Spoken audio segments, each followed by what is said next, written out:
बच्चों नमस्कार। आप सभी का स्वागत है UP police mock test constable वाले में। मेरे बच्चे जो आज टेस्ट हुआ है ये उसका सॉल्यूशन है। देखिए यार, पहले सवाल पे आते हैं। सवाल में कह रहा है निम्नलिखित में से कौन सी फ्रैक्शन की वैल्यू मिनिमम है, लोएस्ट वैल्यू। लेकिन एक खास चीज अगर आप देखने को ध्यान दें तो सभी में डिफरेंस दो का है। 3 2 5, 4 2 6, 5 2 7, 7 2 9, 9 2 11। अगर सभी में डिफरेंस मेरे बच्चे दो दो का है तो जिसका न्यूमरेटर सबसे छोटा होगा वो वैल्यू सबसे छोटी देगी, यानी ये वाली वैल्यू मेरा सबसे छोटा आंसर है। आप करके भी देखना चाहें तो आप रख सकते हैं। 3/5 आएगा 0.6, 4/6 को काटेंगे 2/3 ये आएगा 0.66, 5/7 को काटेंगे तो ये आएगा 0.71 आएगा सर के लगभग आएगा। 7/9 करेंगे तो 11×7 77 के आसपास आएगा 0.77, और 9/11 करेंगे तो लगभग 81 के आसपास आ जाएगा डेसिमल में जब कन्वर्ट करोगे। तो एक बात हमेशा ध्यान रखना कि अगर फ्रैक्शन सारी ऐसी हैं कि उनके बीच का डिफरेंस सभी का न्यूमरेटर डिनोमिनेटर अंश और हर का अंतर समान है, तो जो सबसे छोटी फ्रैक्शन मतलब जो न्यूमरेटर जिसका सबसे छोटा वो फ्रैक्शन सबसे छोटी, यानी 3/5। Option D answer. कहता है यार वो सबसे छोटा नंबर बताओ जो 12 13 18 26 से भाग दें तो शेषफल 9 ही लाए। तो करो क्या आप, एक बढ़िया चीज कि भाई हमें 12 13 18 और 26, बड़ी चीज ये है कि यार वो सबसे छोटा नंबर जो इन सबसे भाग चला जाए तो आप कहेंगे जी वो इनका एलसीएम आएगा, और कह रहा है हर बार नो रिमाइंडर आए, तो मेरा आंसर आएगा ये। लेकिन अगर मैं सिर्फ एलसीएम ही फाइंड आउट करना चाहूं तो आंसर आ जाएगा आंसर -9। आपने कहा ठीक है। या चलो इतनी बात भी ना करें तो हम ये एक बात तो समझ ही सकते हैं क्या, कि जो एलसीएम होगा वो हर हाल में 9 का मल्टीपल होगा। क्यों? क्योंकि 18 है। अगर एलसीएम 9 का मल्टीपल है, रिमाइंडर भी 9 है, तो पूरी कहानी से 9 को माना जाएगा। तो इसका मतलब जो भी आंसर होगा वो 9 का मल्टीपल बनेगा। तो ऑप्शन से चेक करते हैं 9 का मल्टीपल। 8 और 1 9 नहीं बनना, 5 4 9, 7 बच रहा, 7 4 11 और 9 20 हटाओ, 7 7 14 4 18। तो केवल और केवल ऑप्शन डी ही ऐसा है जो 9 से भाग जा रहा है। ऐसा इसलिए कर पाए क्योंकि शेषफल भी 9 ही था। कहते हैं कि निश्चित राशि साधारण ब्याज पर 2 साल में 1260 रुपये, 5 साल में इतनी हो जाती, ब्याज की दर ज्ञात करो। तो मेरे बच्चे समझने वाली बात ये है कि 2 साल में 1260 रुपये हो जा रही, मैं यहाँ लिख देता हूँ। जो अमाउंट है वो 2 साल में 1260 रुपये हो जाता है, और वही पैसा अमाउंट 1350 रुपये बन दे रहा है 5 साल में। तो यहाँ बेसिकली प्रिंसिपल शामिल है और 2 साल का सिंपल इंटरेस्ट शामिल है। यहाँ 1350 में प्रिंसिपल शामिल और मेरे भाई 5 साल का सिंपल इंटरेस्ट शामिल है। तो मुझे और आपको मिलकर ही देखना कि इनका डिफरेंस कितना है। तो जवाब है 90, और 90 को यहाँ 2 साल का सिंपल है, 5 का तो डिफरेंस आया 3 साल का। तो 3 साल का सिंपल इंटरेस्ट 90, तो 1 साल का 30। तो भैया 2 साल का कितना हुआ 60। तो 1260 में 2 साल का ब्याज 60 है, तो मूलधन हुआ 1200। अब हम कह सकते हैं कि यार 30 रुपये ब्याज बना है 1200 पे, तो 100 पे कितना, 2 जीरो से 2 जीरो, 6 दूनी 12, 6 5 30। अब 5/2 का मतलब बना 2.5%, यानी ऑप्शन सी मेरा आंसर। कह रहे the first term of A geometrical series is 15। यदि एक गुणोत्तर श्रेणी का प्रथम पद 15 है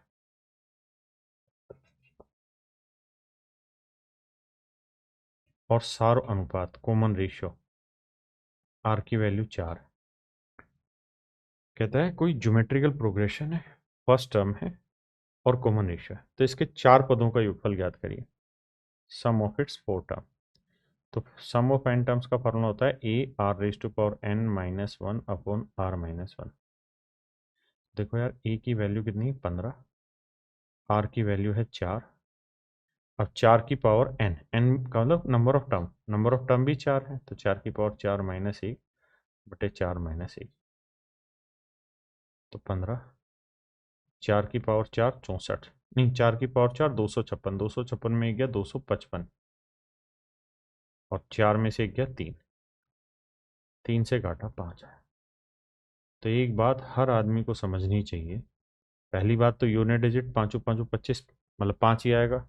ना इसमें था, ना इसमें था, ना इसमें था। ये दूसरा, यहीं से एक छोटी चीज और भी समझनी चाहिए थी। यहाँ तो ऑप्शन ज्यादा ही सिंपल है कि भाई देखो, 1 5 यहाँ मौजूद है, 1 5 यहाँ मौजूद है, तो जो भी आंसर आएगा वो 25 से भाग जाना चाहिए। ये छोटी छोटी बातें हर सवाल के ऑप्शन में तलाशोगे ना, तो उस सही पॉइंट तक पहुंच पाओगे। आइए, कहता है एक चुनाव में 2 उम्मीदवार थे। हारने वाले उम्मीदवार ने 41% मत प्राप्त किए थे। एक चुनाव में 2 उम्मीदवार थे। हारने वाले उम्मीदवार को 41% वोट मिले थे और वह इतने मतों से पराजित हो गया था। देखो यार, अगर लूजर को 41% मिले हैं तो विनर को कितने मिले होंगे? तो 100 में से 41 गया, 59%। तो कितने परसेंट से चुनाव जीता होगा भाई? तो जवाब आएगा 9 में गया 8, 5 में 4 गया 18% से। और 18% रिप्रेजेंट कर रहा है 5580 को। तो 1% की वैल्यू बटे 18। तो हमसे पूछ रहा कुल मतों की संख्या, तो 100% की वैल्यू। तो देखो यार, हमें पता है कि यार 18 से भाग जाएगा ही जाएगा, तो 18 से भाग देते हैं। 18 थी 54, 18 कम 18, 0, 31,000 मेरा आंसर आ गया। देखिए यार, सवाल ने पूछा which of the following option is not a composite number होना। कंपोजिट का उल्टा होता है प्राइम नंबर। तो कंपोजिट ना होना मतलब प्राइम नंबर होना। तो देखो यार, पहला तो आंसर है नहीं। क्यों? क्योंकि तो डायरेक्ट ही पढ़ा है, 19 7 133, मतलब पढ़ा मतलब टेबल है। अब आते हैं अगला 433। तो देखो यार, 433 परफेक्ट स्क्वायर है या ना, सॉरी, प्राइम नंबर है या नहीं, इसकी जांच कैसे करें? प्राइम नंबर है या कंपोजिट है, कैसे? तो इसके आसपास एक परफेक्ट स्क्वायर नंबर उठा लेते हैं, उससे बहुत कुछ समझ में आ जाएगा। इसके आसपास 21 का वर्ग होता है 441। तो 21 से छोटे सारे प्राइम नंबर लिख लो। तो भैया 2, 3, 5, 7, 11, 13, 17 और 19, बस यही हुए। अब हमें ये देखना है कि इनमें से किसी से भाग जा रहा है, तो ये कंपोजिट है, नहीं जा रहा तो ये प्राइम। 2 से नहीं जाएगा, 3 से नहीं जाएगा, 5 से नहीं जाएगा, 7 6 42 नहीं जा रहा, 11 से भी नहीं जाएगा, 13 13 दूनी 26 33 39 नहीं जा रहा, 4 आ रहा, 17 दूनी 34, 9 नहीं जा रहा, 19 दूनी 38 नहीं जा रहा, मतलब ये प्राइम नंबर है। और उसने ये पूछा कौन सा इनमें से प्राइम नंबर है, मतलब कोई वो बताओ जो कंपोजिट है। तो जो कंपोजिट नंबर नहीं है, सॉरी, पूछा है कौन सा कंपोजिट नहीं है मतलब प्राइम है, तो यानी बी ऑप्शन। कहते हैं यार आंसर निकाल के बताइए क्या होगा भाई। देखो मेरे दोस्त, ध्यान से देखिए, एलसीएम सभी का 900 900 900 आया। अगर सभी का 900 900 900 आया तो ऊपर ऊपर जोड़ लो, नीचे नीचे घटा लो। यहाँ भाई 552 है, यहाँ 652, 652 में 552 गया, तो आप कहेंगे जी बचा केवल 100। 452 में 100 जोड़ा तो आया 552। 552 बटे 900 मेरा आंसर है। हाँ है ना? अब आप एक बात ध्यान से देखना, क्या इस सवाल का जो आंसर है ना, वो पहले डिजिट से ही पता चलना है। 04 07 05 06। तो 9 से भाग दो, 9 6 54, तो यानी 0.6 पे जाएगा, तो 0.6 पे एक ही ऑप्शन है। तो ये भाई 900 को मैं 9 गुना 100 कर लेता हूँ। अब मुझे पता है कि 2 ही अंकों पे जाना और डेसिमल आना ही है। तो 9 6 54 यानी 55 जो है 9 के पहाड़े में कहाँ आता है? 6 से ज्यादा जाता है तो 0.6 पे आएगा, बात खत्म। कहता है यार इतने रुपए को ना 2 पुरुषों, 2 मेल, 6 फीमेल और 8 लड़कों में इस तरह से बांटा गया कि प्रत्येक पुरुष, प्रत्येक महिला और प्रत्येक बच्चे का अनुपात 3:2:1 हो, तो एक पुरुष को कितना धन मिलेगा? तो भाई हम ये कहेंगे 2 लड़कों को 3 के हिसाब से 6 यूनिट, 6 लड़कों को 2 के हिसाब से 12 और 8 लड़कों को 1 के हिसाब से 8। तो जोड़ेंगे तो 12 8 20 और 6 26 यूनिट बना। तो 26 यूनिट रिप्रेजेंट कर रहा है 1092। तो 1 यूनिट की वैल्यू इतनी। तो कह रहा है एक पुरुष को कितना धन मिला? तो भैया हर पुरुष को कितना धन मिल रहा है? 3 यूनिट। तो गुना 3, ये वैल्यू चाहिए। तो पहली चीज तो ये कि जैसे ही सवाल की शक्ल देखी, 3 यहाँ दिखाई दे रहा और 9 गया 2 1 3 यहाँ दिखाई दे रहा, मतलब जो भी मेरा आंसर होगा हर हाल में 9 से भाग जाना चाहिए। आपने कहा ठीक है। 4 2 6 और 1 7, 2 1 3, 6 2 8 1 9, 2 2 4 1 5। तो केवल मेरे प्यारे बच्चों ऑप्शन सी मेरा राइट आंसर है। कहता है किसी कर्मचारियों का वेतन पहले 50% बढ़ जाता है, उसका 44% घट जाता है, वेतन में परिवर्तन की वृद्धि बताओ। देखो यार, पहले 50% बढ़ाया, फिर 44 घटाया, फिर 50 × 44 बटे 100। 50 में 44 गया 6, और 50 दूनी 100 -22, तो ये तो समझ में आया घटेगा। 22 में 6 गया, ये आया 16, तो 16% की कमी होगी, यानी ऑप्शन बी।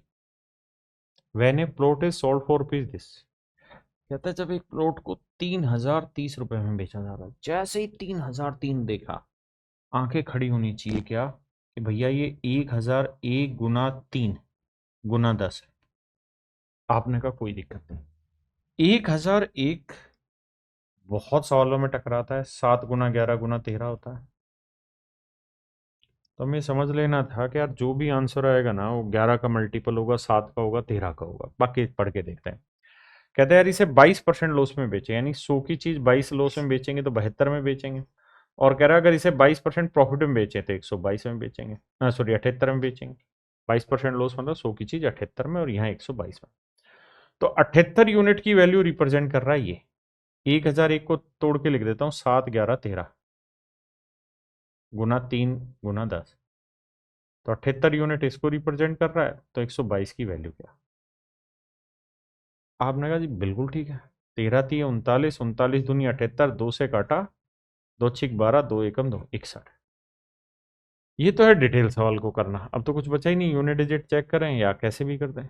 लेकिन अगर कोई समझदार होता ना, तो इस सवाल को पहले पॉइंट पे रगड़ देना, तो उसने कि 1001 होना है 7 का मल्टीपल, 11 का, 13 का।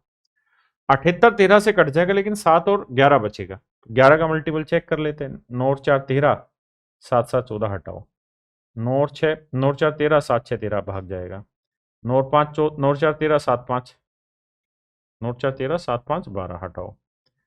9 और 4 7 और 4 हटाओ। केवल और केवल मेरे बच्चे ऑप्शन सी ही ऐसा है, मेरे प्यारे बच्चों, ऑप्शन सी ऐसा है जो बिल्कुल एग्जैक्ट जा रहा है। देखिए भाई, कह रहा है 2 पाइप एक टैंक को क्रम से 10 मिनट और 12 मिनट में भर सकते हैं। 2 पाइप ए और बी हैं। A can fill it in 10 minute and B can fill it in 12 minute.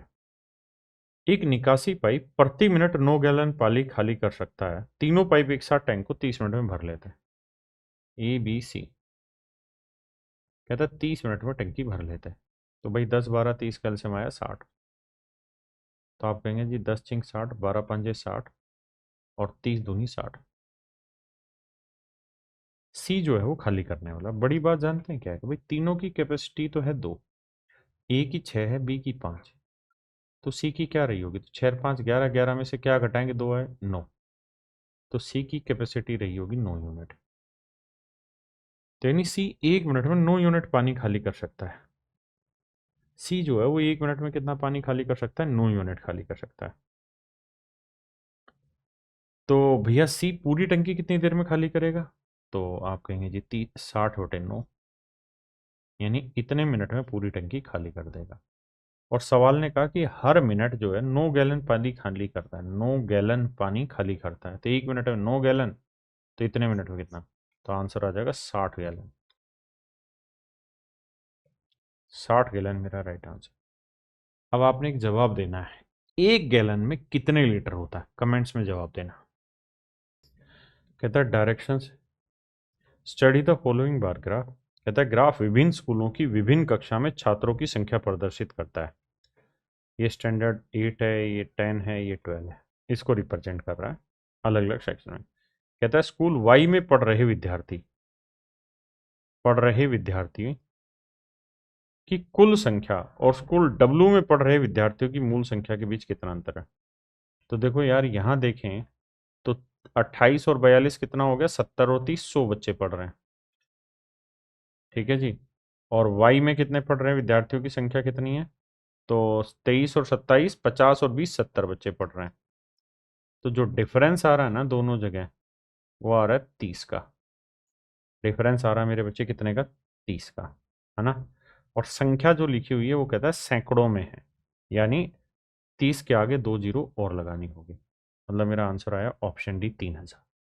देखिए यार, सवाल में क्या कह रहा है, कहता है कि एक ट्रेन यहाँ से यहाँ तक गई और उसी डिस्टेंस को वापसी आई, और टाइम लगा 170 घंटे। तो डिस्टेंस बताओ। तो देखो यार, अगर आप दो डिफरेंट स्पीड से किसी एक ही डिस्टेंस को चलते हैं, जैसे S1 इंटू S2 को आप चल रहे हैं, मतलब इसी डिस्टेंस को S1 S2 से चल रहे हैं, और दोनों स्पीड का जोड़ भी दे रखा है, और दोनों स्पीड से लगे टाइम का योग भी दे रखा है, सम भी दे रखा है, तो डिस्टेंस का डायरेक्ट फार्मूला हो जाएगा दोनों स्पीड का प्रोडक्ट, यानी 84 गुना 86 बटे दोनों का difference, that is 2, into sum of time, that is 170।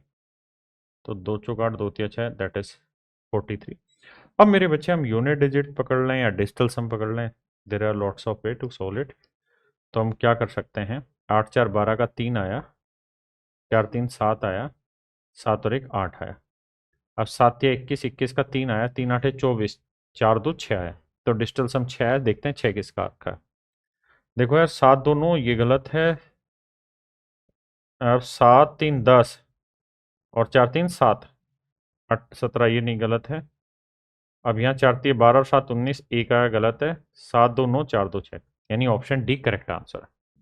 कहते हैं यार, एक आयताकार खेत की लंबाई चौड़ाई 5 3 में है, तो लंबाई चौड़ाई बताओ क्या होगी अगर क्षेत्रफल जो है वो आपका दे रखा है 2160 वर्ग मीटर। लगाते हैं भाई। देखो दोस्त, 2160 अगर लाना है, 2160 वर्ग मीटर लाना है, तो लंबाई और चौड़ाई का प्रोडक्ट होगा। तो 6 को 36 से गुना किया, 216, जीरो तो ये तो दे रहा है, ये आंसर हो।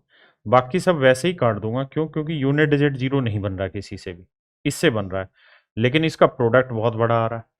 और वैसे भी जीरो रख दिया, 9 को 8 से गुना किया, 9 8 72, यूनिट डिजिट 2 जीरो आया, जबकि मुझे चाहिए 6 जीरो।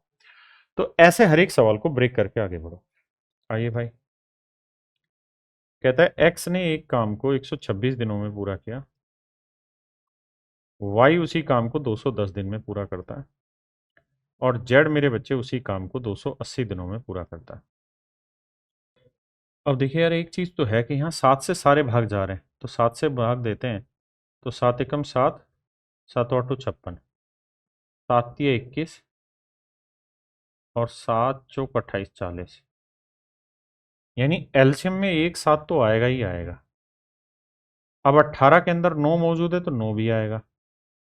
अब 30 के अंदर 10 मौजूद है, मतलब 5 मौजूद है, और इधर 8, यानी 40 भी है। ये मेरे प्यारे बच्चों मेरा एलसीएम आएगा। भाग देते हैं भाई। 7 18 से भाग देंगे तो ये आएगा 20। 7 गुना 30 से भाग देंगे तो मेरे बच्चे ये आ जाएगा, 7 से 7 कटा, 3 से 3, 3 चौक 12 आ जाएगा, और 7 40 से भाग दोगे तो 9 आएगा। ये आ गई मेरे बच्चे इनकी एफिशिएंसी। कहते हैं एक साथ काम करें तो पूरा काम कितने दिन में होगा, तो टोटल काम है भाई 7 गुना 9 गुना 40, तीनों मिल जाए तो एक दिन में कितना काम करते हैं, 20 12 32 और 9 41। तो सबसे पहली चीज तो ये है मेरे दोस्त, कि जो भी मेरा आंसर आएगा हर हाल में यूनिट डिजिट ऊपर जीरो आनी चाहिए। आपने कहा ठीक है। यहाँ देखते हैं, एक को 9 से किया, 9 9 में 9 जुड़ा, नहीं आया जीरो। एक को एक, भाई ये इस तरह से लिखा है ना, 61 सही 19 बटे 41, तो एक को एक से किया, एक एक में 9 जोड़ा, जीरो, ये बन रहा है। एक को 2 से किया, 2 2 में 9 जोड़ा, जीरो नहीं बन रहा। एक को 6 से किया, 6 6 में 9 जोड़ा, जीरो नहीं बन रहा। तो मेरे बच्चे ऑप्शन सी मेरा राइट आंसर।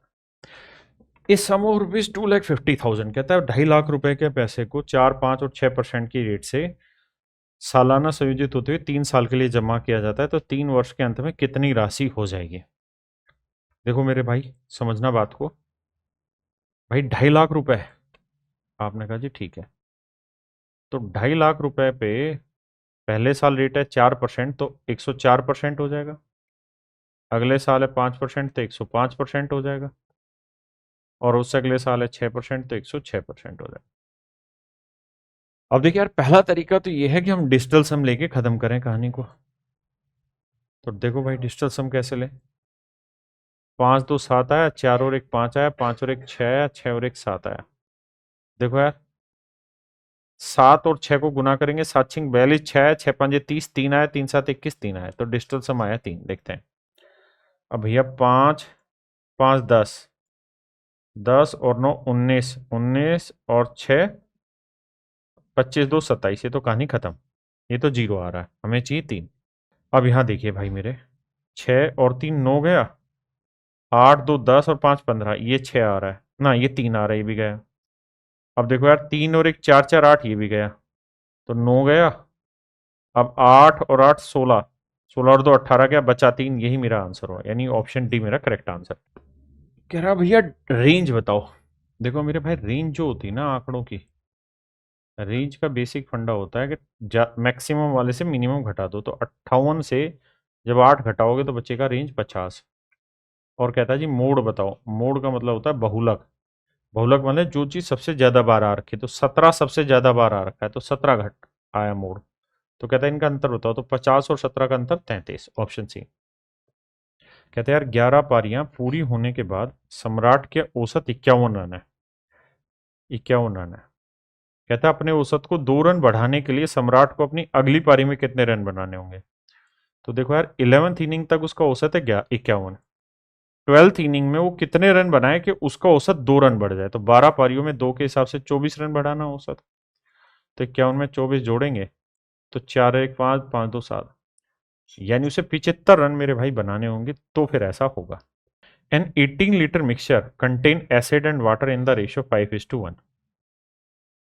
कहता है 18 लीटर का मिश्रण है, ए और बी दो चीजें हैं, तो 18 को 5:1 में बांटेंगे, तो 5 6 6 3 18, 5 3 15 और ये 3।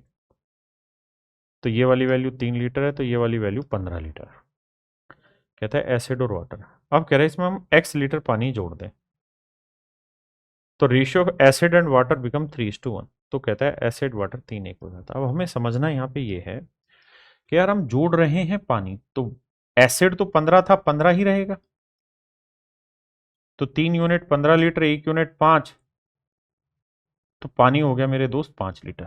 आपने कहा ठीक है, तो पानी 3 लीटर से 5 लीटर हो गया, तो कितना पानी जोड़ दिया, तो जवाब होगा 2 लीटर। और यही मेरे बच्चे मेरा राइट आंसर आ गया। देखिए भाई सवाल में कह रहा है 2006 से 2009 तक टी शर्ट बेचने वाली 3 अलग अलग कंपनियों की बिक्री दी गई है। 2006 से 9 तक दिए गए सभी वर्षों के लिए ब्रांड एक्स टी शर्ट की कुल बिक्री के आधे और ब्रांड जेड टी शर्ट की कुल बिक्री के बीच का अंतर बताओ।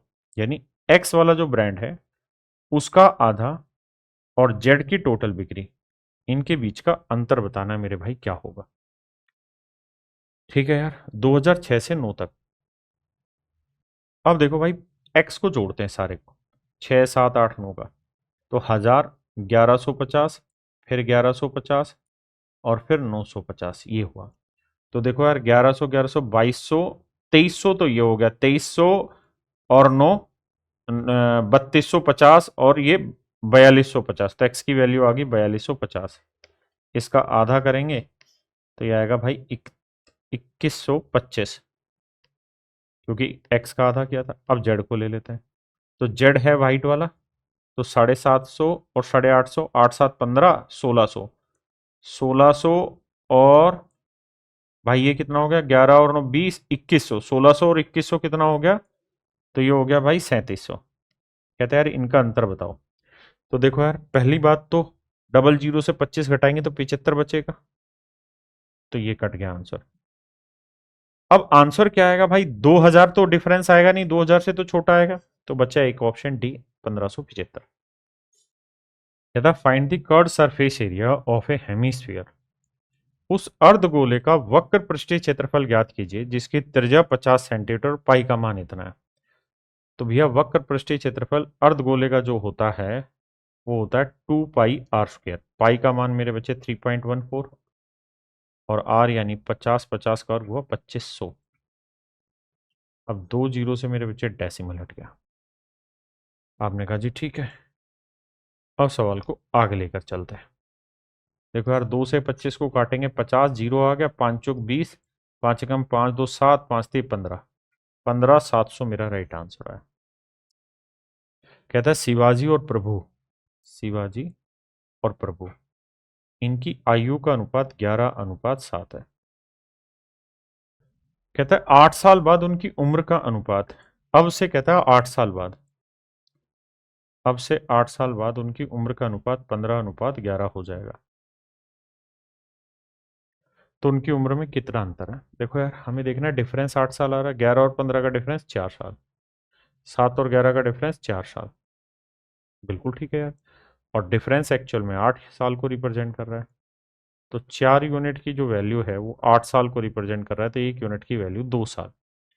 अगर 1 यूनिट 2 साल है तो कह रहा है उनकी उम्र में अंतर ज्ञात करो। तो यहाँ है 11 यूनिट और यहाँ है 7, तो उम्र का अंतर है 4 यूनिट। और 1 यूनिट की वैल्यू 2 साल, तो 4 यूनिट की वैल्यू 4 गुना 2 यानी 8 साल। तो ये मेरे प्यारे बच्चों मेरा राइट आंसर है ऑप्शन ए। देखिए भाई, सवाल ने कहा कि यार प्रॉफिट परसेंटेज बताओ, तो अगर प्रॉफिट परसेंटेज पूछा है तो हमें रियल वैल्यू तो लेने की जरूरत ही नहीं है, हाँ है ना। और अगर रियल की जरूरत नहीं है तो 16 17 डबल जीरो को कैंसिल मारो। कहते हैं यार 30% अंकित किया जाता है, यानी सीपी 100 है तो 130 लिख रहे हैं। फिर हम इस पे 20% छूट दे रहे हैं, तो 130 का 20% 26 का डिस्काउंट दे रहे हैं, तो मतलब 104 में बेच रहे हैं। तो 100 की चीज 104 में बेच रहे हैं, मतलब 4 का लाभ, 4%। या हम यूं कह सकते हैं पहले 30% बढ़ाया, फिर 20% घटाया, सक्सेसिव लगा देंगे। 30 गुना 20/100। ये और भी आसान है, 30 में 20 गया 10 और 3 दूनी 6, 10 में 6 गया 4%। देखिए यार, सवाल ने ये कहा कि भाई एक उद्यान है, आयताकार उद्यान है, और इस उद्यान के चारों ओर अंदर, मतलब इसके अंदर हमने क्या बनाया, एक रास्ता बनाया।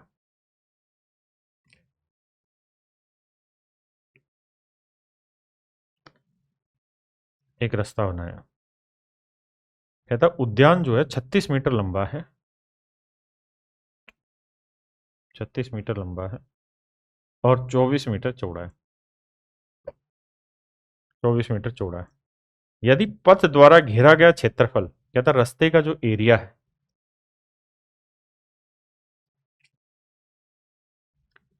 ये वाला जो एरिया है, कहता है ये 576 वर्ग सेंटीमीटर, 576 वर्ग मीटर है, तो रास्ते की चौड़ाई याद करो। तो देखो यार, रास्ते का क्षेत्रफल होता है 2x L+B। अगर अंदर बना है तो -2x, तो अंदर ही बना है। तो देखो यार, ये दे रखा है 576, लेंथ और ब्रेड्थ होगी 36 जमा 24, यह आ गया 60। 2 से काटेंगे, जैसे लिख लेते हैं 2x, क्या आया 60 -2x बराबर 576। अब हमें x की वैल्यू ऑप्शन से उठानी चाहिए। अगर मैं x की वैल्यू 12 ले लूं, तो 12 दूनी 24, यूनिट डिजिट आया 4, और यहाँ 12 दूनी 24, 60 में 24 गया तो आया 36, और 6 चौका आएगा 4, लेकिन यहाँ तो 6, तो इसका मतलब ये ऑप्शन तो गलत उठा लिया आप। अगर मैं 6 ले लेता हूँ, तो 6 दूनी 12, 2 आया, और 60 में से 2 गया तो 8 आया, तो 8 दूनी 16, ये संभव है।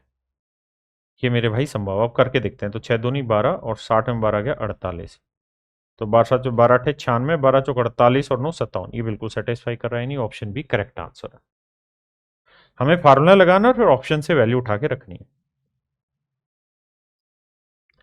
देखिए भाई, सवाल ने ये कहा कि एक आप व्यापारी है, उसने 255 किलो चीज ली 170 रुपये पर किलोग्राम के भाव से।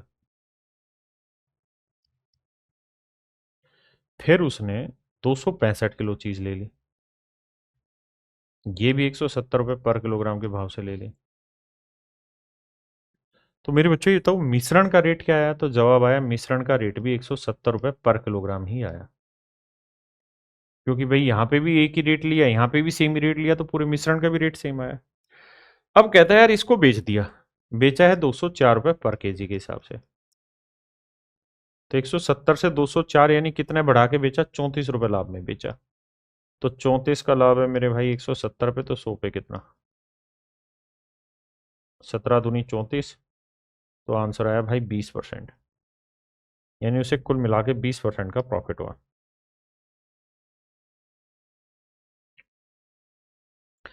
कहता है 56 रुपये प्रति किलोग्राम वाले 20 किलो चावल में 36 रुपये प्रति किलोग्राम की कीमत वाले चावल की कितनी मात्रा मिलाई जाए।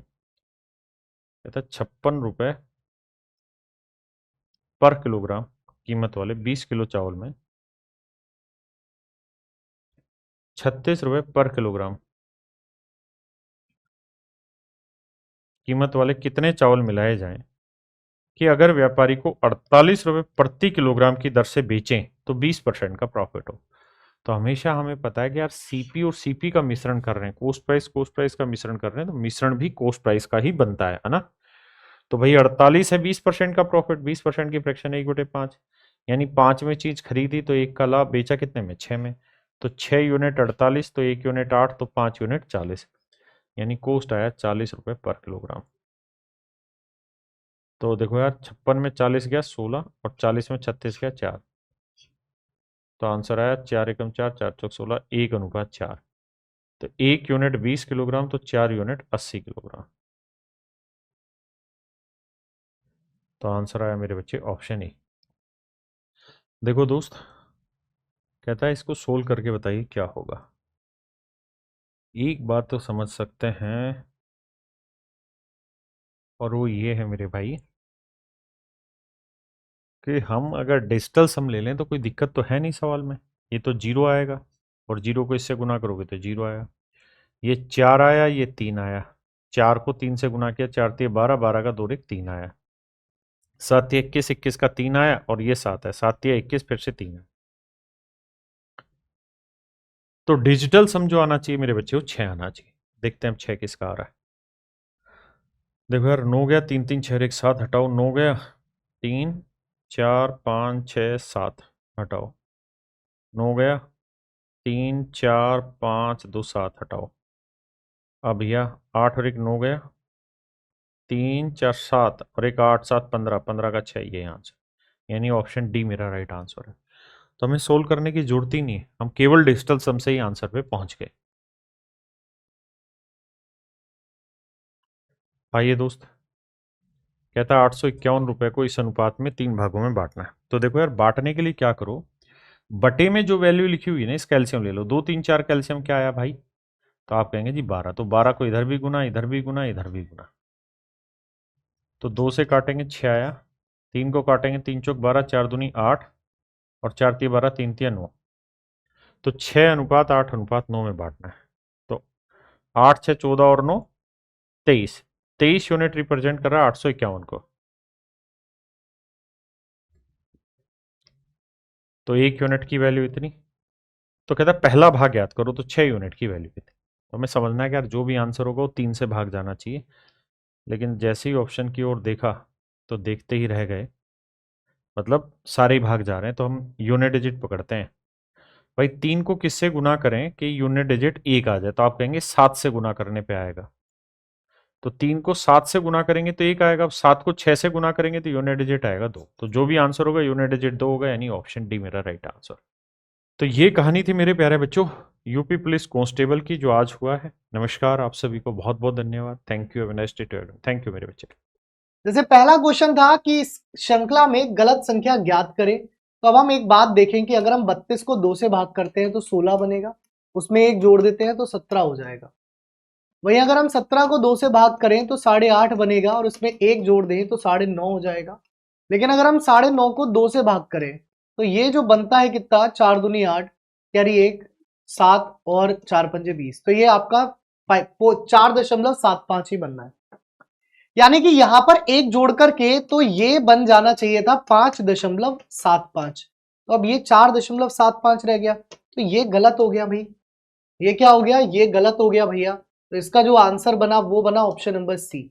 इसका जो आंसर बना वो बना आपका ऑप्शन नंबर सी। क्या हो गया, सी ऑप्शन बिल्कुल सही आंसर इसका बन गया। क्लियर, यानी कि यहां पर 4.75 नहीं होना चाहिए था। और अगर 5.75 को मैं 2 से भाग करूं तो 2 दूनी 4, 2 दूनी 4, 1 इधर गया, 2 अट्ठे 16, 1 इधर गया, 2 सत्ते 14, 1 बचा, पॉइंट लगा, फिर 0, तो 2 पंजे 10। अब यहां देखो 2 और 1 3 के बाद पॉइंट लग गया, तो 2.875 प्लस 1 कर दोगे तो 3.875, यानी कि ये तो सही है। तो गलत था सी ऑप्शन, तो यहां गलत था ऑप्शन सी, तो सी ऑप्शन आपका गलत हो गया। अगला क्वेश्चन देखिए, नेक्स्ट है। कह रहा है कि निम्नलिखित शब्दों को शब्दकोश में आने वाले क्रम के अनुसार लिखिए। अब आप अगर यहां ध्यान से देखेंगे तो बहुत सारे अक्षर तक कॉमन दिखेगा आपको, D I double L Y, D I double L Y, D I double L Y, है ना, D D D A L L L, है ना, D I double L Y D A L, फिर एक और L, यहां तक तो लगभग इन सब में कॉमन है, सिर्फ इसे छोड़ करके, क्योंकि यहाँ DILL के बाद E आ गया, तो E आ गया मतलब शुरुआत तो 4 से हो गई, वैसे भी सारे ऑप्शन में 4 ही आ रहा है और कोई तो आ नहीं रहा, तो शुरुआत तो 4 से हो गई। अब उसके बाद देखो यहाँ 9 5 4 है, यहाँ देखो 25 है, 25 9 14 है, यहाँ 25 पर खत्म हो गया, यहाँ 9 5 19 है, तो 9 5 19 और 9 5 4 में 9 5 4 छोटा यानी कि 2 फिर 5, इन दोनों में 25 खत्म हो गया तो 3 फिर 1, 3 फिर 1, तो 425 31 आंसर हो गया, तो 425 31, तो इसका जो आंसर बना वो बी ऑप्शन बना, इसका जो परम सत्य आंसर बना वो कितना बना, वो आपका बी ऑप्शन बन गया। ठीक है, अगला क्वेश्चन देखो, नेक्स्ट है, यहां पर आपको बताना है कि आपको कोड बताना है कि स्वीट का कोड क्या होगा। अब यहां पर स्वीट का कोड पूछा गया है, आपसे कह रहा है 857 का अर्थ है गुलाब जामुन आर ग्रेट। ठीक है, ये कह रहा है गुलाब जामुन आर ग्रेट, कह रहा है 386 का अर्थ है eat great products, eat great product, कह रहा है 254 का अर्थ है laddu are sweet, laddus are sweet, और 312 का अर्थ है eat tasty laddu, eat tasty laddus. ठीक है, अब यहां पर आपसे कह रहा है स्वीट का कोड क्या होगा। अब स्वीट देखो कहां पर है, स्वीट यहां पर है, यानी कि लड्डू और आर हटाने हैं, तो इन दोनों लाइनों में मुझे लड्डूज दिखाई दे रहा है, इन दोनों लाइनों में मुझे दा दिखाई दे रहा है, मतलब इन दोनों लाइनों में मुझे 2 दिखाई दे रहा है। अगर यहां देखोगे तो यहाँ आर दिखाई दे रहा है इन दोनों लाइनों में, इन दोनों लाइनों में 5 दिखाई दे रहा है, तो यहाँ 4 बच गया और यहाँ स्वीट बच गया, तो स्वीट का कोड कितना हो गया, 4 हो गया। ऑप्शन 20 का आंसर हो गया, स्वीट का कोड 4 बनता है। अगला क्वेश्चन है, देखो कह रहा है कि पोज को लिखा जाए इस तरीके से, कह रहा है कि पोज को लिखा जाए 313517, फिर कह रहा है सिल्क को लिखा जाए 4638। अब यहां आप देखोगे कोड चाहिए किसका, एस का, एस यहां पर भी कॉमन है और यहां पर भी कॉमन है, तो यहां पर और यहां पर आप देखोगे आपका 3 कॉमन है, तो एस का जो कोड है वो 3 हो गया, मतलब कि बी ऑप्शन इसका आंसर हो गया। क्या हो गया, बी ऑप्शन इसका राइट आंसर बन गया। अगला क्वेश्चन सिलॉजिज्म का, हम सब जानते हैं सिलॉक्स के क्वेश्चन को वेन डायग्राम से करते हैं, है ना, डायरेक्ट भी हो रहा है, ये दोनों पॉजिटिव है तो नेगेटिव तो डायरेक्ट ही गलत है। चलो देखते हैं, कह रहा है सम चौक आर डस्टर, कुछ चौक जो है वो डस्टर है, सम चौक आर डस्टर, कुछ चौक जो है वो डस्टर है, ऑल डस्टर आर बोर्ड, सभी डस्टर जो है वो बोर्ड है, सभी डस्टर जो है वो बोर्ड है, तो ये बन गया इस तरीके से। कह रहा है सम चौक आर बोर्ड, तो देखो चौक और बोर्ड में रिलेशन दिख रहा है, जुड़ा हुआ है। कह रहा है नो डस्टर आर बोर्ड, ये तो गलत है, क्यों, क्योंकि नेगेटिव केस है, पॉजिटिव स्टेटमेंट पर नेगेटिव कंक्लूजन ऑलवेज रॉन्ग, यहां पर केवल पहला सही है, इसका आंसर हो गया जी ए ऑप्शन। ठीक है, अगला क्वेश्चन देखो, कह रहा है यदि 9 और 3 को आपस में बदल दिया जाए तो निम्नलिखित समीकरण में प्रश्न चिन्ह के स्थान पर क्या आएगा। 9 और 3 को आपस में बदलने की बात कर रहा है, तो यहां 3 कर दीजिए, यहां 9 कर दीजिए, तो कितना हो गया 2 माइनस 9/3 गुणा 6 + 5, तो ये हो गया 5 और 2 7, माइनस 3 से काटा 2 बार में, 9 दूनी 18, 7 में 18 घटाने पर कितना बच गया, माइनस का 11 हो गया, यानी कि इसका जो परम सत्य आंसर है वो ए ऑप्शन हो गया। कितना हो गया, इसका जो परम सत्य आंसर है वो ए ऑप्शन बन गया। अगला क्वेश्चन देखो, नेक्स्ट है, कह रहा है एक घड़ी में समय 4:35 हो रहा है, तो अब देखिए घड़ी को आप जानते हैं, आराम से दिखा सकते हैं, पहले तो 4:35 बजा लीजिए इसमें, क्योंकि आपको ये डायग्राम के थ्रू करने से ज्यादा इजीली समझ आएगा। अब जब वो 4:35 की बात करें, 6 7 8 9 10 11, अब वो कह रहा है 4:35 मतलब घंटे की सुई 4 की तरफ और मिनट की सुई 7 की तरफ, ये होगा 4:35 का मतलब, ये जो अभी टाइम हो रहा है ये 4:35 हो रहा है। कह रहा है यदि मिनट की सुई घड़ी की सुई की दिशा में 270 डिग्री चल जाती है, यानी कि क्लॉकवाइज, हम जानते हैं कि मिनट की सुई में 1 मिनट में 6 डिग्री होता है, तो यानी कि 5 मिनट में कितना चलेगी, 5 मिनट में चलेगी 30 डिग्री। ठीक है, तो अब ये देखो हमें चाहिए कितना 270 डिग्री, तो यानी कि 270 डिवाइड बाई 5 कर दो चाहे तो, या तो ऐसा कर दो तो इससे मिनट निकल आएंगे, या आप छोड़ो, आप क्या करो, आप यहां पर आगे बढ़ो, तो देखो ये हो गया 30 डिग्री, फिर ये 60, फिर ये 90, फिर ये 120, फिर ये 150, 180, 210, 240 और 270, यानी कि अब जो मिनट की सुई है, अब ये जो है मिनट की सुई जो है वो यहां आ गई। अच्छा एक बात बताओ, जिस समय ये मिनट की सुई यहां पहुंची होगी उस समय ये जो घंटे की सुई है वो यहां से बढ़ के यहां आ गई होगी, है ना। भाई एक बात बताओ ना कि जब मिनट की सुई आगे बढ़ी होगी, है ना, जब मिनट की सुई आगे बढ़ी होगी ऐसे करके, तो घंटे की सुई भी तो आगे बढ़ी होगी, तो वो 4 से कहां आ गई होगी, 5 पे आ गई होगी। अब उसके बावजूद भी ये तो सुई आगे बढ़ती रही, ये यहां पर आई, तो जो घंटे की सुई यहां पर थी वो यहां से बढ़ के समथिंग लाइक यहां आ गई, समथिंग लाइक यहां आ गई। अब देखो यहां आ गई, 6 पर नहीं पहुंची है, तो नीचे की तरफ साउथ होता है और इधर की तरफ ईस्ट होता है, तो अपना जो बेसिकली आंसर हो गया वो क्या हो गया, साउथ ईस्ट। तो कह रहा है कि तो घंटे की सुई किस दिशा में इंगित कर रही है, घंटे की सुई कर रही है साउथ ईस्ट में इंगित, यानी कि इसका आंसर हो गया दक्षिण पूर्व, मतलब कि ए ऑप्शन। कितना हो गया, दक्षिण पूर्व, अर्थात ए ऑप्शन बन गया। अगला क्वेश्चन देखो, ए ई आई +4 हो रहा है, तो x से -4 कर दो क्योंकि p लिखा है, तो -4 पे t हो गया, फिर w से -4 कर दो, कितना हो गया, s हो गया, t से -4 p और s से -4 o, तो आपका जो आंसर बना वो टी एस बना, यानी कि डी ऑप्शन बना। कितना बना, आपका जो आंसर बना वो डी ऑप्शन बना। अगला क्वेश्चन देखो नेक्स्ट है, यहां पर कह रहा है कि यदि श्रृंखला से सभी प्रतीकों को हटा दिया जाता है तो निम्नलिखित में से कौन सा जो है वो दाएं से पांचवा होगा।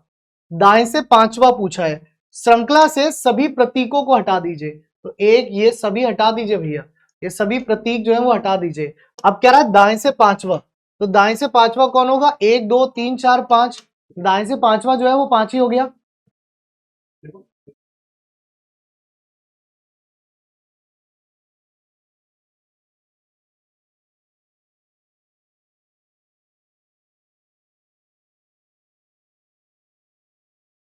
चलो, तो यहां पर कह रहा है कि यदि श्रृंखला से सभी प्रतीकों को हटा दिया जाए तो निम्नलिखित में कौन सा दाएं से पांचवा होगा, तो दाएं से पांचवा जो है वो 5 हो गया, तो इसका जो आंसर है वो ए ऑप्शन बन गया। इसका आंसर कितना हो गया, ए ऑप्शन, ठीक है, दाएं से पांचवा जो है वो 5 होगा, यानी कि ए ऑप्शन आंसर हो गया। अगला क्वेश्चन है, कह रहा है कि save water save the earth, कह रहा है पानी बचाओ पृथ्वी को बचाओ, ठीक है, से the earth protect us from danger, कह रहा है पृथ्वी हमें खतरों से बचाती है। देखिए इसका अर्थ ये नहीं है कि पृथ्वी हमें खतरों से बचाती है, वो पूर्व धारणा जो दे रहा है ना कि भैया कथन जो दे रहा है ना कि पानी बचाओ पृथ्वी को बचाओ, तो वो तुम्हें खतरों से बचाने की वजह से नहीं कह रहा है। जो आजकल लोग मतलब पानी को तरस जाएंगे आने वाले समय में, ये सच है, वो उस वजह से कह रहा है। पानी रंगहीन है, हाँ तो रंग डाल दो पानी में, वैसे भी होली अभी बीती है, तो ये दोनों ही गलत है। क्या हो जाएगा, ना तो धारणा 1 ना ही 2 निर्हित है, यानी कि इसका जो आंसर बनेगा वो सी ऑप्शन बनेगा। अगला क्वेश्चन देखो नेक्स्ट है, कह रहा उपयुक्त जानकारी के आधार पर निम्नलिखित में किसका अर्थ है कि एच डी के भाई की बेटी है। अब एच को डी के भाई की बेटी बनाना है, देखते हैं किसमें बनेगा। कह रहा है एच स्टार ए स्टार बी का अर्थ है ए बी का पिता है, तो यहां पर ए ऑप्शन आप चेक करोगे तो एच जो है वो क्या हो गया, पिता हो गया ए का। अच्छा एक बात बताओ, एच डी के भाई की बेटी है, तो एच बेटी है तो लड़का तो होगी नहीं, लड़की होगी, यानी कि वो गलत है, सीधा सीधा गलत है, ए ऑप्शन बिल्कुल गलत है। बी ऑप्शन सॉल्व करते हैं, बी ऑप्शन कह रहा है H at the rate B का अर्थ है ए बी की बेटी है, तो एच कौन हो गई, बी ऑप्शन सॉल्व करिए, ए जो है वो बी की बेटी है, एच जो है वो ए की बेटी हो गई, एच कौन हो गई, ए की बेटी हो गई।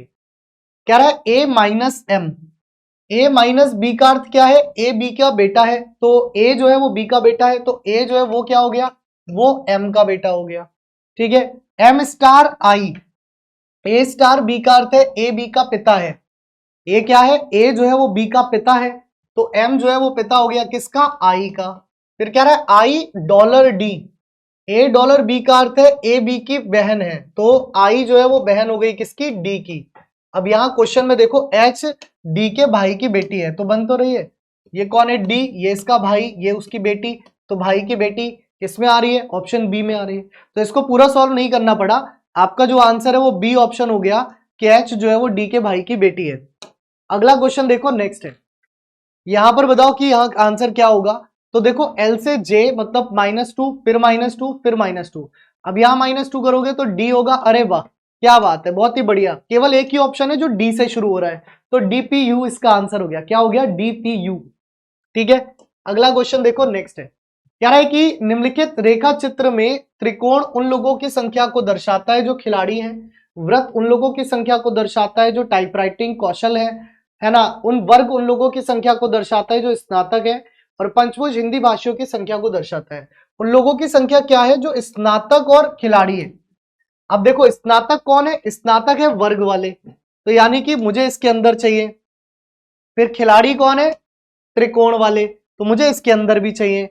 तो मतलब बेसिकली मुझे इन दोनों का जो कंबाइंड पोर्शन है ये चाहिए, और इन दोनों के कंबाइंड पोर्शन में ये चाहिए। अगर यहां लिखा होता केवल स्नातक और खिलाड़ी, तो केवल स्नातक और खिलाड़ी 2 हो जाते, लेकिन वो केवल शब्द नहीं कह रहा, तो तीनों को ऐड करना पड़ेगा। मतलब 2 + 5 + 3, 5 और 3 8 और 2 10, तो इसका जो आंसर बनेगा वो 10 बनेगा। यानी कि इसका जो आंसर बनेगा वो सी ऑप्शन होगा।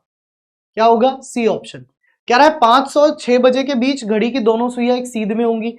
इसके 2 ऑप्शन होते हैं, एक तो या तो 180 डिग्री पे होगी या 0 डिग्री पे। अब क्योंकि 5 से 6 के बीच में 180 डिग्री एग्जैक्ट 6 बजे बनता है, तो वो टाइम दिया नहीं है, यानी कि हमें जो सॉल्व करना है वो 0 डिग्री पे करना है, यानी कि हमें जो सॉल्व करना है वो कोइंसाइड पे करना है। तो मैं क्लॉक वाले टॉपिक में आपको पढ़ाया था कि अगर ऐसा हो जाए तो इसकी गुणा डायरेक्ट 60/11 से कर देना, यानी कि हो गया 6 पंजे 30, 300/11। और अगर हम 300 को 11 से भाग देते हैं तो 11 दूनी 22, बचेगा कितना 8, शून्य उतारा, 11 सत्ते 77, बचा कितना 3। लिखने का तरीका हो गया 27 सही 3/11।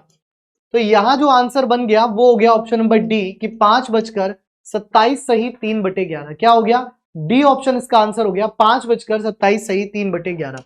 अगला क्वेश्चन देखिए नेक्स्ट है। अगला क्वेश्चन देखिए नेक्स्ट है आपकी स्क्रीन पर। क्या रहा है कि निम्नलिखित प्रश्न में एक शब्द दिया गया है, उसके बाद 4 शब्द दिए गए हैं जिनमें से दिए गए एक शब्द के अक्षरों का उपयोग करके नहीं बनाया जा सकता। तो अब आपको यह बताना है इसमें से कौन सा शब्द जो है वो नहीं बनेगा। तो आप देखिए मॉनिटर बन जाएगा क्योंकि MONITOR चाहिए, बन जाएगा। मेडिसिन नहीं बनेगा, इसमें 2 आई आ रहे हैं, और आप देखोगे रिकमेंडेशन में केवल एक ही आई है, तो मेडिसिन शब्द जो है वो आपका नहीं बन पाएगा। ठीक है, अगला क्वेश्चन देखो। कह रहा है 27 3 9, 27 3 9। अब एक बात समझो, तो ये क्या है, 3 का स्क्वायर है, ये क्या है 3 का क्यूब है, और 3 तो बीच में लेना ही है। ऐसे ही यहां देखो 64 4 16, तो ये क्या है 4 का स्क्वायर है, ये क्या है 4 का क्यूब है, और ये क्या है, ये आपका 4 है। ठीक है, ये आपका 4 है। ऐसे यहां देखो 125 5 25, अब ये देखो ये हो गया 5 का स्क्वायर, ये हो गया आपका 5 का क्यूब, और ये हो गया आपका 5। अब यहां आ जाओ तो 6 हो जाएगा भैया, इधर हो जाएगा, मतलब 6 तो बीच में, 6 का स्क्वायर इधर, 6 का क्यूब इधर, तो 6 का क्यूब 216, 6 का स्क्वायर 36, तो 216 636 आंसर हो गया इसका। कितना हो गया, इसका आंसर हो गया 216 636, यानी कि सी ऑप्शन जो है वो इसका आंसर बन गया। सी ऑप्शन जो है वो क्या बन गया, इसका राइट आंसर बन गया 216 636। ठीक है, अगला क्वेश्चन देखो। कह रहा है रमेश उत्तर की ओर जाता है, दाएं मुड़ता है, फिर से दाएं मुड़ता है।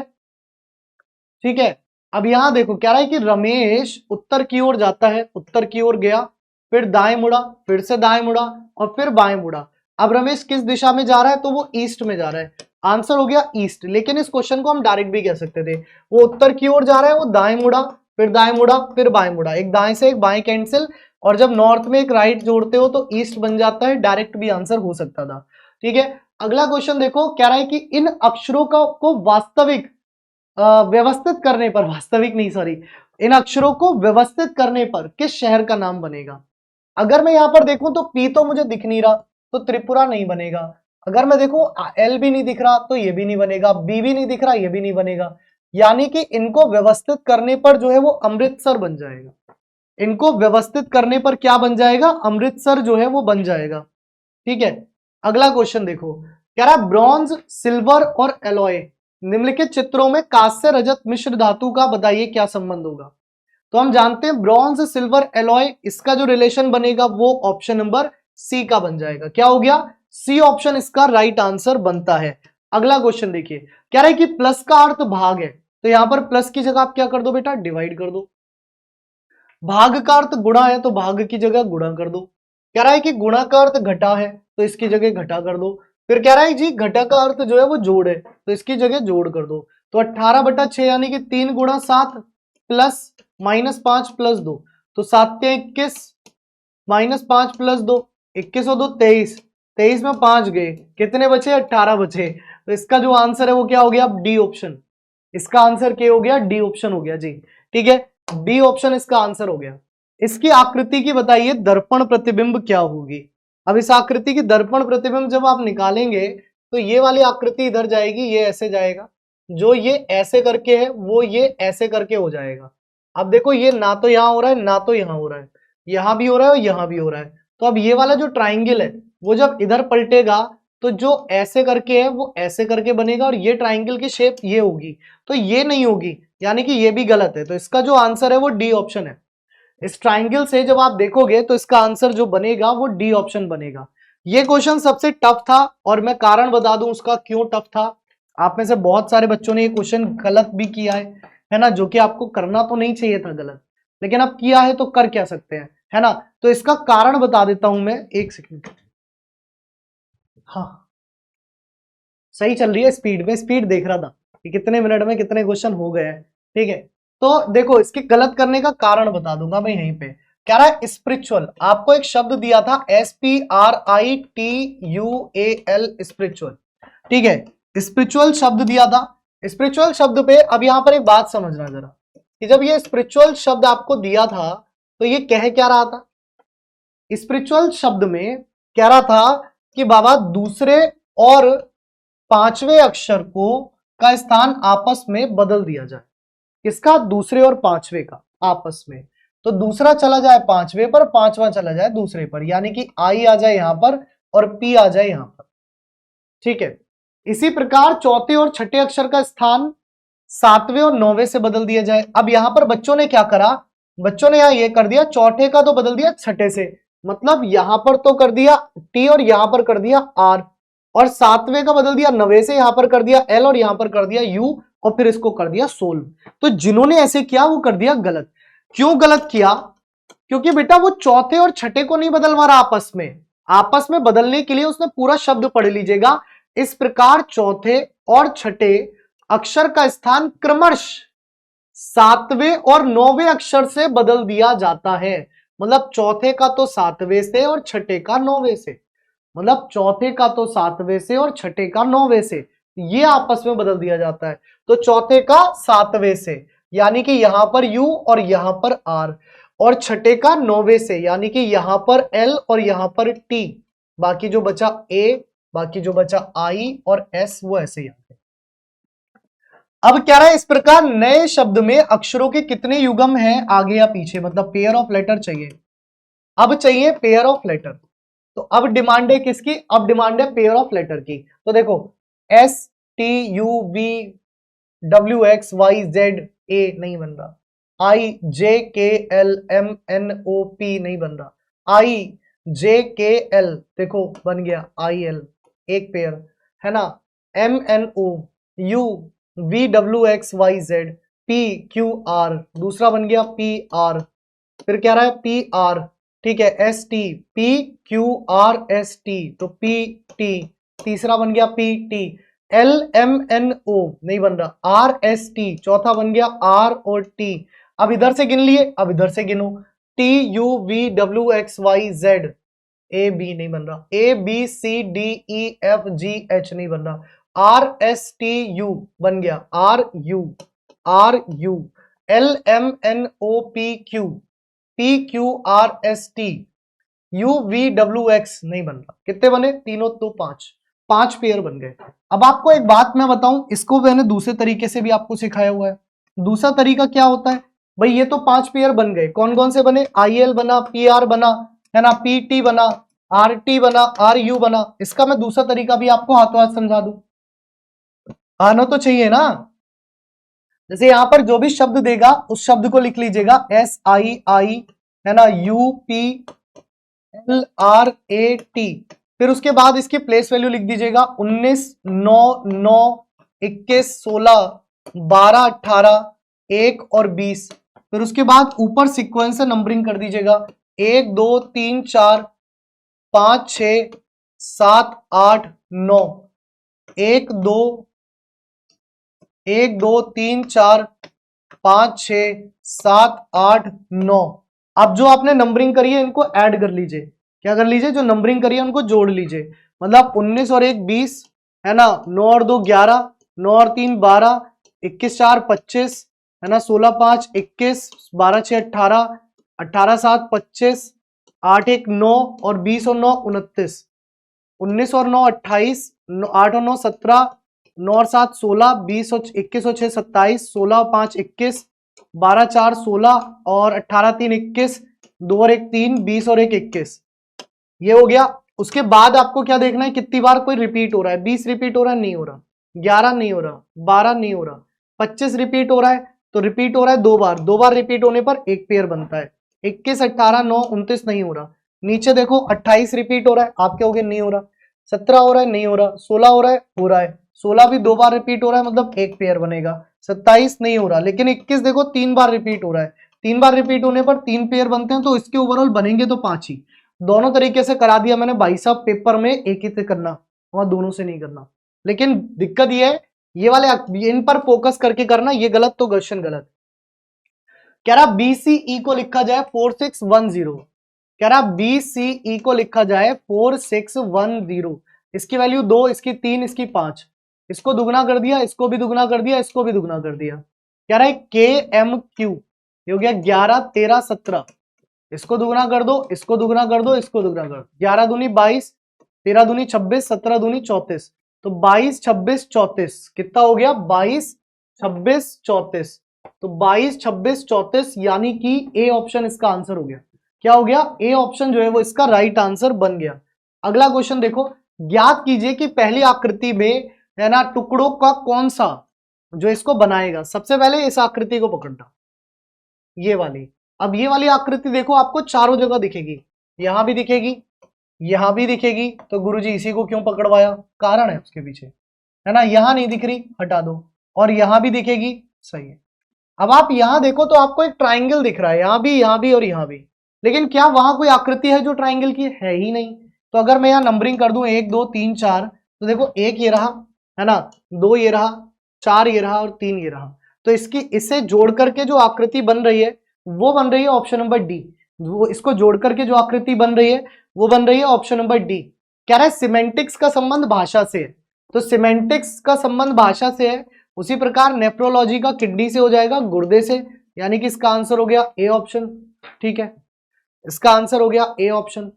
कह रहा है कि 4 विकल्पों में से ज्ञात कीजिए कि पारदर्शी शीट को बिंदुदार रेखा पर मोड़ने पर पैटर्न कैसा दिखाई देगा।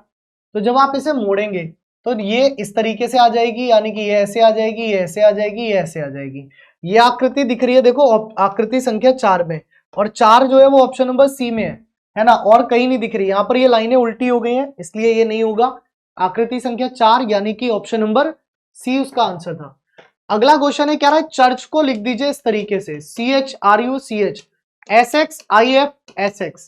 किस किस को सबसे पहले स्टेप में ये लगा था कि ये इस तरीके से विपरीत हो रहे हैं। जिसको इस तरीके से विपरीत लगे होंगे उसने पता है क्या करा होगा, उसने ई का वी और एल का ओ लिखा होगा, लेकिन वो ऑप्शन में नहीं मिला।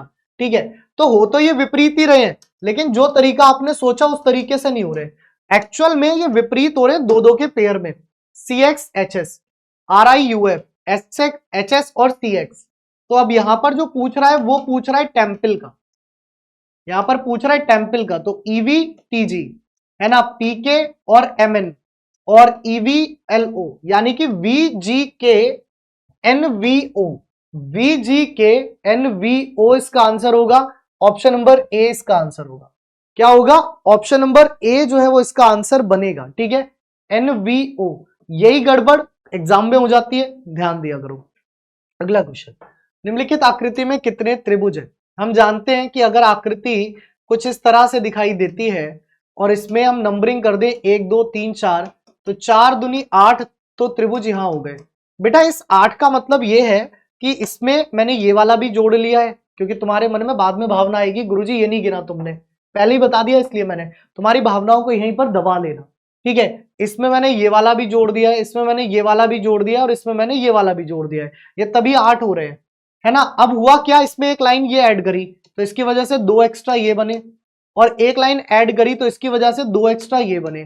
तो 8 और 2 10 और 2 12, तो इसमें जो कुल बने वो बने 12। कितने बने, 12। तो 8 तो वो हो गए, बाकी 1 2 3 4 ये एक्स्ट्रा बन रहे हैं, इन 4 को और देख लेना तो 12 होंगे। कोई भी 15 और 16 मत देने लगना कि सर वो नहीं गिना और वो नहीं गिना, सब गिन लिए इसमें। 4 विकल्पों में दिए गए चित्र के जल प्रतिबिंब, जल मतलब ये आएगा नीचे की तरफ। अब देखो जिसका फेस इधर है तो इसका फेस तो इधर ही रहेगा, इसकी चोंच इधर नहीं हो जाएगी, इसकी चोंच जो है वो इधर नहीं होगी। दूसरी चीज ये सब ब्लैंक है ना, ये सब ब्लैंक है। यहां देखो ये सब भरे भरे दिख रहे हैं, है ना, तो भरे भरे भी गलत हो गए। तो इसका जो आंसर बना वो बना बी ऑप्शन, इसका जो आंसर बना वो बना बी ऑप्शन। ठीक है, क्या बना? बी ऑप्शन बना।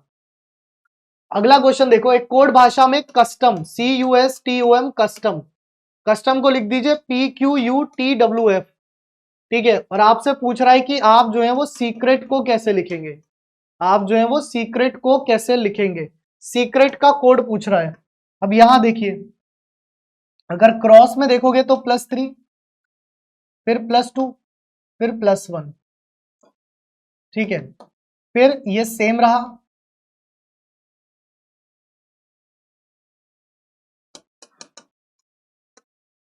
ये हो रहा है इसके साथ +1, सॉरी, यहां पर फिर +1, फिर +2 और फिर +3। तो इस तरीके से लॉजिक जा रहा है, यानी कि 3 के पेयर तोड़ रहे हैं। तो ये +3 हो गया, कितना हो गया? V हो गया, इसका +2 हो गया G, इसका +1 हो गया D। ठीक है, फिर उसके बाद इसका +1 हुआ R का S, इसका +2 हुआ E का F, EF G, और इसका +3 हुआ W। तो WGSDGV, WGSDGV, यानी कि इसका जो आंसर है वो ऑप्शन सी बन रहा है। इसका जो आंसर है वो कितना बन रहा है? वो ऑप्शन सी बन रहा है। ठीक है, अगला क्वेश्चन देखो, नेक्स्ट है, कह रहा है 7 बॉक्स है KLMNOP और T, है ना, एक के ऊपर एक रखे गए लेकिन जरूरी नहीं इसी क्रम में हो। कितने हैं? 7 है। तो 7 6 5 4 3 2 1। आपने क्या करा? 7 बॉक्सों को ऐसे करके बना दिया। जैसे ही बॉक्स का क्वेश्चन आया करे आप ऐसे करके बॉक्स बना दिया करो। फिर यहां देखो क्या कह रहा है, उसके आगे बढ़ते हैं। ठीक है, जैसे जैसे जानकारी दी गई होगी वैसे वैसे जानकारी हम बना लेंगे। ठीक है, अब यहां देखो कह रहा है कि केवल M को O के ऊपर रखा गया है। तो केवल M को O के ऊपर रखा गया है, केवल P को O और T के बीच रखा गया है, केवल P को O और T के बीच रखा गया है ना, तो MOPT चल रहा है। कह रहा है केवल N को K के नीचे रखा गया है, केवल N को K के नीचे रखा गया है, तो केवल N को K के नीचे रखा गया है। अब बचा कौन? बच गया कौन? KLMNOPT, KLM, L बच गया तो L आ गया। कह रहा है L और M के बीच कितने बॉक्स हैं? तो L और M के बीच 3 है। कौन? OTP। कितने बॉक्स हैं? 3 बॉक्स है, यानी कि इसका आंसर हो गया डी ऑप्शन। क्या हो गया? इसका आंसर हो गया ऑप्शन डी। अगला क्वेश्चन कह रहा है इस आकृति को पूरा करें। अब देखिए, जब आप इस आकृति को पूरा करेंगे तो ये यहां पर यहां आएगा, ये यहां पर यहां आएगा, ये यहां पर यहां आएगा, क्योंकि ये यहां पर है तो ये हिस्सा ऐसे आ जाएगा।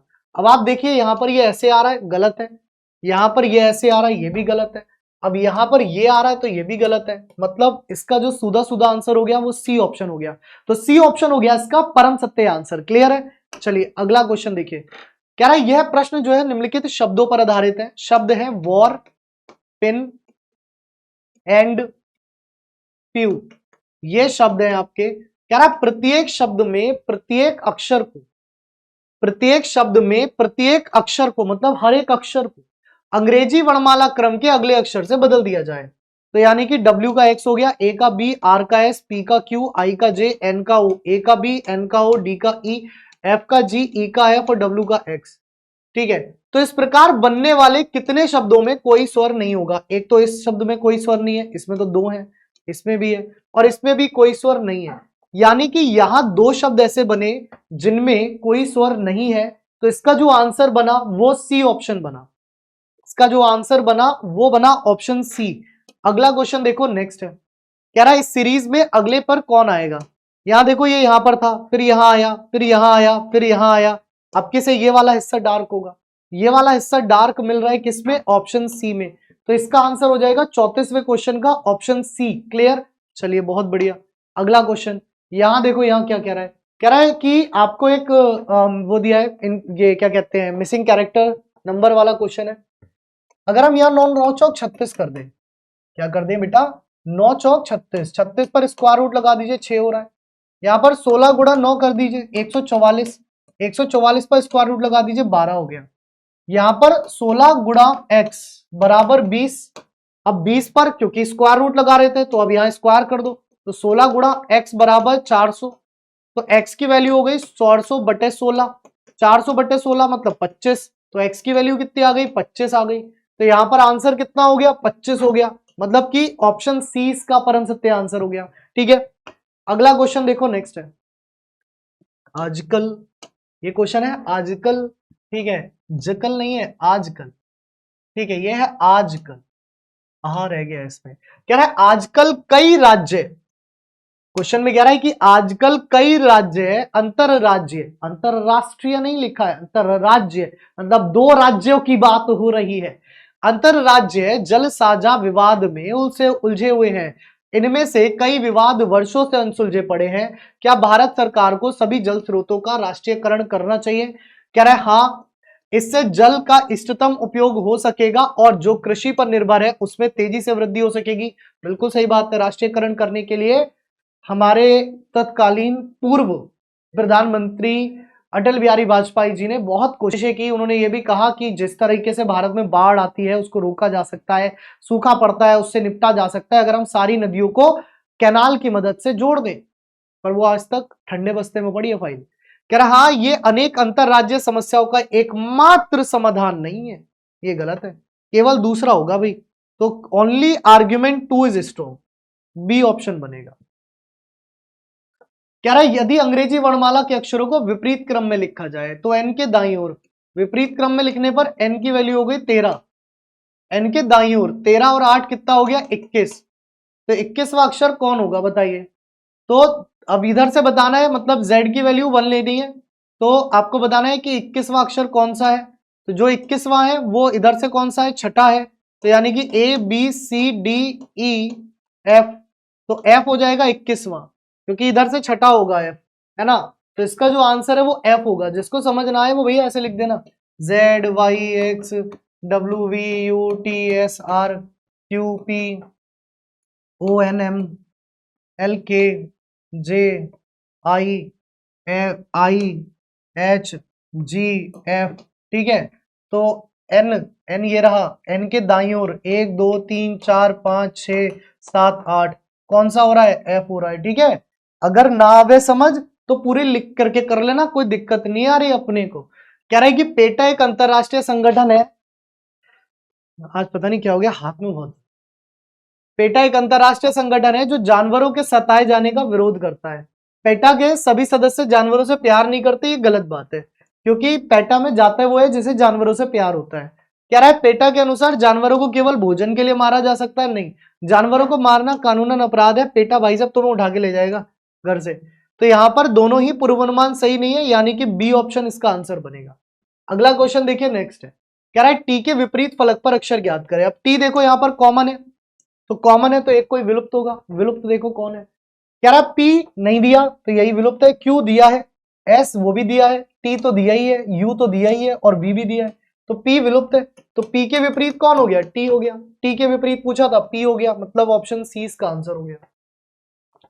अगला क्वेश्चन देखो नेक्स्ट है, बनाओ भाई। कह रहा यदि ए का अर्थ डिवाइड है तो ए की जगह डिवाइड लगाओ, कह रहा बी का अर्थ मल्टीप्लाई तो बी की जगह मल्टीप्लाई, सी का प्लस तो सी की जगह प्लस, डी का माइनस तो डी की जगह माइनस, ये कितना हो गया, ये हो गया 31 प्लस 25 गुणा 32 बटे 40 माइनस 32, तो यहां देखो आपने काटा 4 से 8 बार में, 4 से 10 बार में, 2 से काटा नहीं 4 से 5 बार, 4 से क्यों काट रहे हो, 8 से काटो ना सीधे, 8 चौक 32, 8 पंजे 40, 5 पंजे 25, तो ये हो गया 31 प्लस 5 चौका 20 माइनस 32, तो हो गया कितना आपका, हो गया 51 माइनस 32, 11 में 2 गए तो 9 बचे, 4 में 1 गया तो 3 बचा, मतलब 4 में 3 गया तो 1 बचा, तो इसका आंसर हो गया 19। अरे प्रभु ये क्या जनाब ने गलती कर दी भाई, देखो आंसर इसका 19 है, आपके पेपर में ऑप्शन ए दिया गया था 19 पे, है ना, मुझे याद है क्योंकि पेपर मैंने ही बनाया था।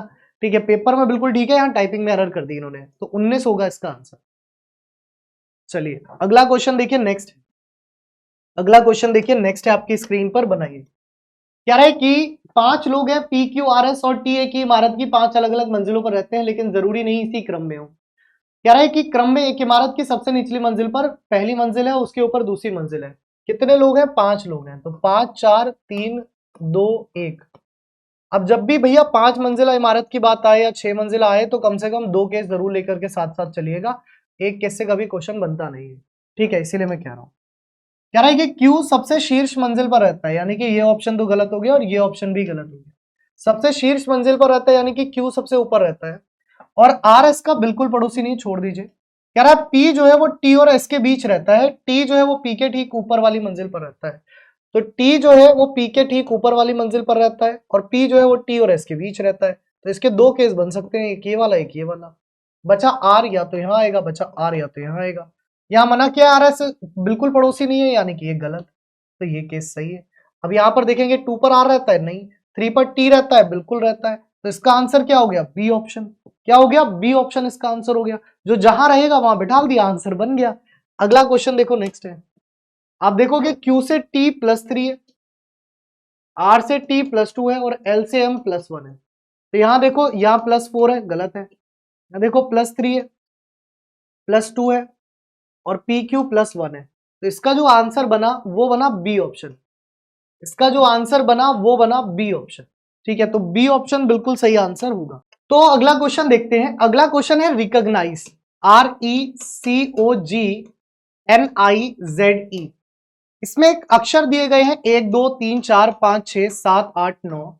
कह रहा है कि पहले तीसरे छठे और सातवें, तो पहला आर है, तीसरा सी है, छठा एन है और सातवां जो है वो आई है। अक्षरों का उपयोग करके, सभी अक्षरों का उपयोग करके, 3 या 4, 2 नहीं, चारों का, प्रत्येक अक्षर को प्रत्येक शब्द में केवल एक बार उपयोग करके कितने अर्थपूर्ण शब्द बनाए जा सकते हैं? तो इससे एक शब्द बनेगा कृन।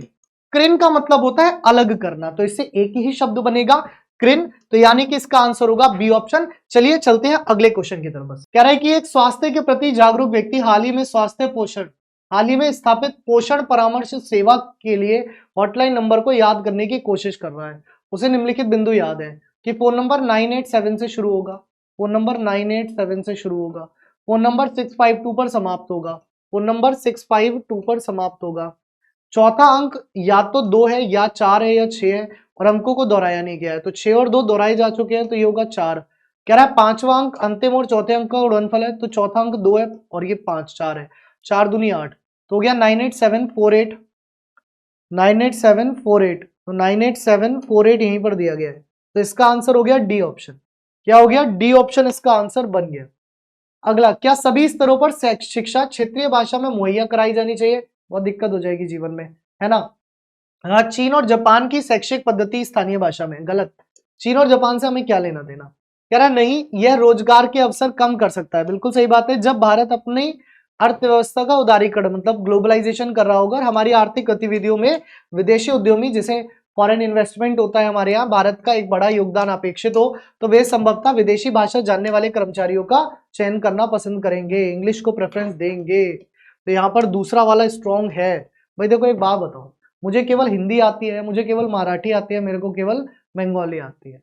एक विदेशी कंपनी आई, उसे उसके यहाँ जितने भी कर्मचारी हैं वो सब इंग्लिश जानते हैं, वो तो ना हिंदी जानते हैं, ना वो बंगाली जानते हैं, ना मराठी जानते हैं।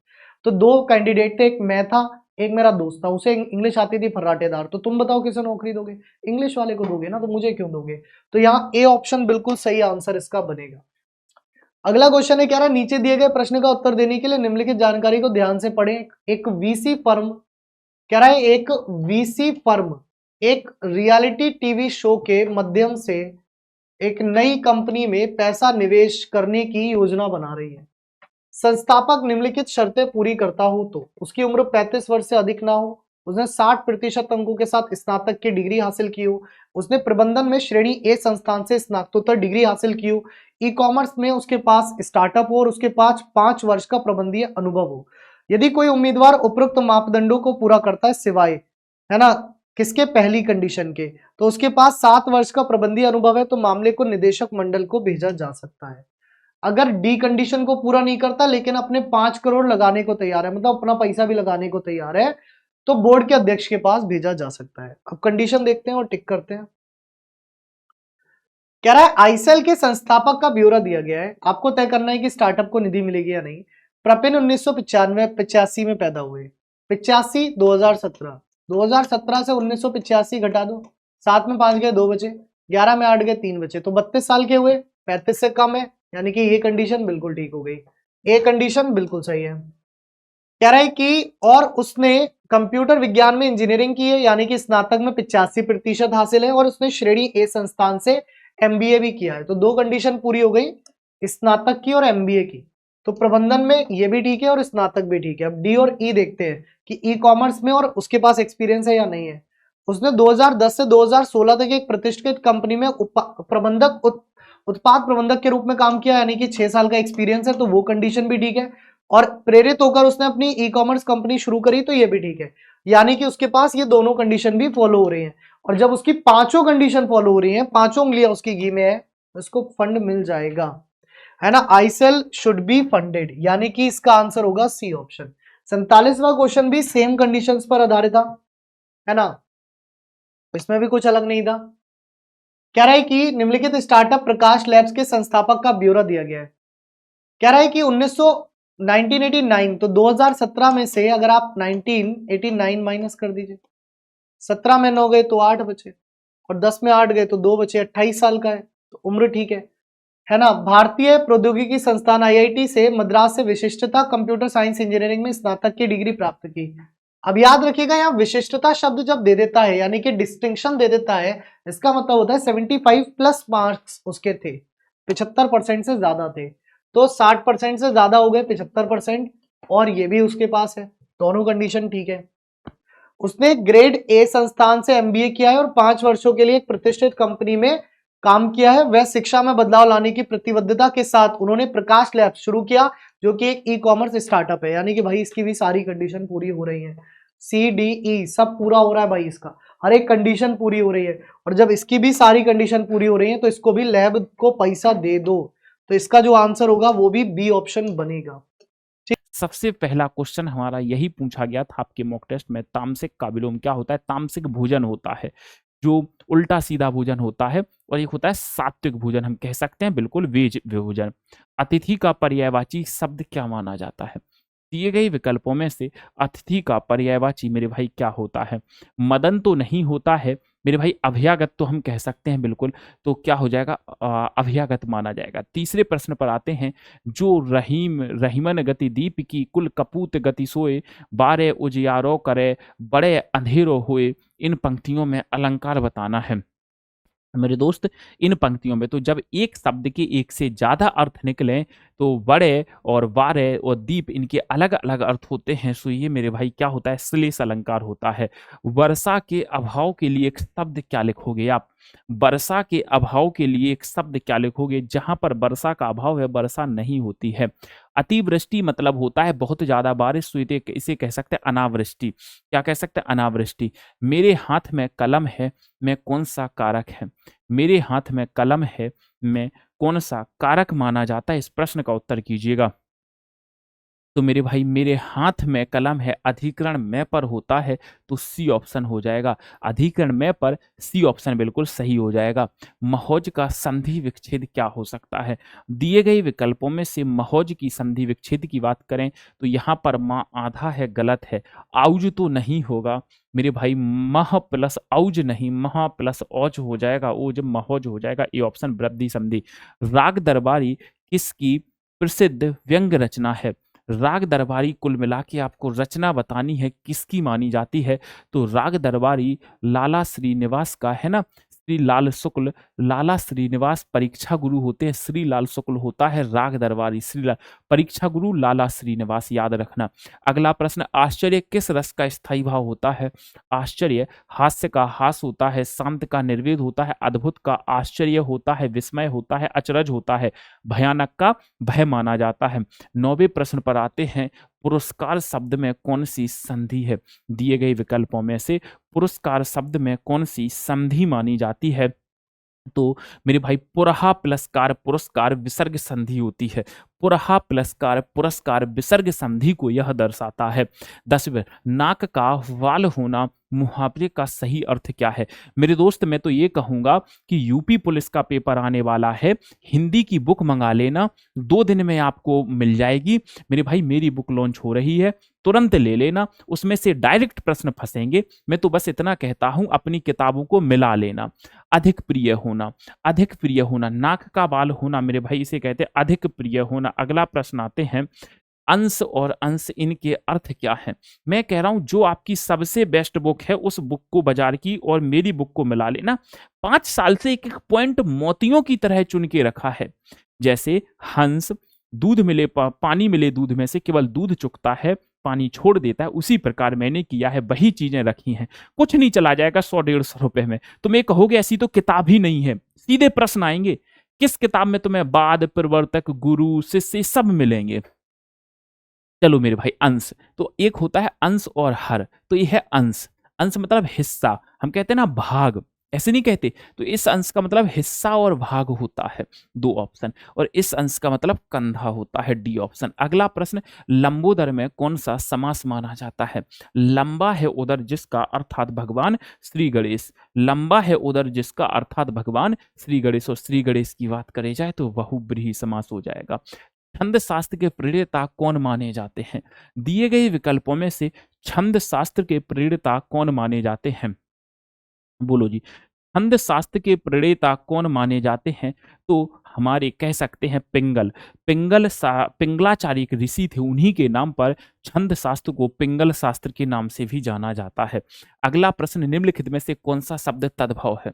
दिए गए विकल्पों में से कौन सा शब्द मेरे भाई तद्भव माना जाता है? इस प्रश्न का उत्तर कीजिएगा। अग्नि तो नहीं है, तत्सम, अमूल्य, अमूल, अमृत, अमी नहीं सर, ऊन का उर्ण मेरे भाई, बी ऑप्शन तद्भव माना जाता है। जिन शब्दों का उपयोग आपको बताया है हम डेली जीवन में करते हैं वो तद्भव होते हैं। 15वां प्रश्न, वर्तनी की दृष्टि से अशुद्ध शब्द छांटना है। वर्तनी की दृष्टि से अशुद्ध शब्द को छांट करके मेरे भाई लिखना है, क्या मानोगे? मेरे भाई, सुरसा, ये बिल्कुल गलत लिखा है, वड़ी ऊ आएगी एक जगह। ठीक है, ये हमारे बिल्कुल सही है। श्रृंगार कवित्री आध्यात्मिक सही है। 16वें प्रश्न पर आते हैं, सखी वे मुझे सर कहकर जाते। वो गौतम बुद्ध के बारे में बताया गया है। अपनी पत्नी को सोता हुआ छोड़कर के गौतम बुद्ध चले गए थे। तो वो कहती हैं कि कम से कम वो मुझसे कहकर तो जाते, बिना कहे क्यों चले गए हैं? तो मैथिली शरणगुप्त जी की ये पंक्तियां मानी जाती हैं। सुनामी किस भाषा का शब्द माना जाता है मेरे भाई? सुनामी किस भाषा का शब्द माना जाता है? तो सुनामी हो गया, और एक को लिख लेना रिक्शा। रिक्शा हो गया, सुनामी हो गया, ये जापानी भाषा के शब्द हैं। सेम वही शब्द मिल जाएंगे जो मेरी किताब में आपको मिलते हैं, सेम एज इट इज वही शब्द पेपर में मिल जाएंगे। जाओ, कह दिया। तामरस का पर्यायवाची, आप कहते हो ना सर साहित्य कोई टीचर नहीं फंसा पाता, मैं कहता हूं मेरे भाई, मैं फंसा के दूंगा साहित्य। परेशान क्यों होते हो? थोड़ा सा बस पेशेंस रख लेना। 100-150 रुपए के लिए आप मत सोचना, मैं एक एक चीज फंसा करके दूंगा, ये मेरी गारंटी है। ये मेरी गारंटी है आपसे, और इससे ज्यादा मैं क्या बोलूं? बोलो जी। तो मेरे भाई, तामरस का पर्यायवाची अरविंद। गुलाब तो स्थल कमल होता है, अरविंद हो जाएगा। क्या हो जाएगा? अरविंद। गुलाब स्थल कमल सुमना होता है। अगला प्रश्न आते हैं, हिंदी साहित्य के आरंभिक काल को आचार्य रामचंद्र शुक्ल ने क्या कहा? आरंभिक काल को आचार्य रामचंद्र शुक्ल ने क्या कहा था? आरंभिक काल को आचार्य रामचंद्र शुक्ल ने क्या नाम दिया था? बोलो जी, फटाफट से बताओ जी, जल्दी से बताओ मेरे भाई।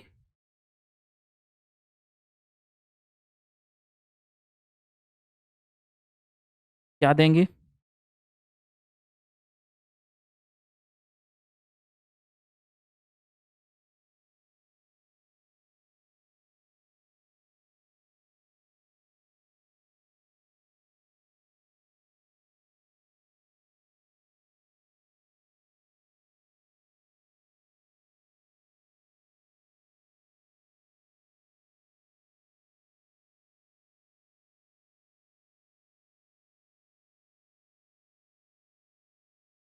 बोलो जी, क्या कहा था?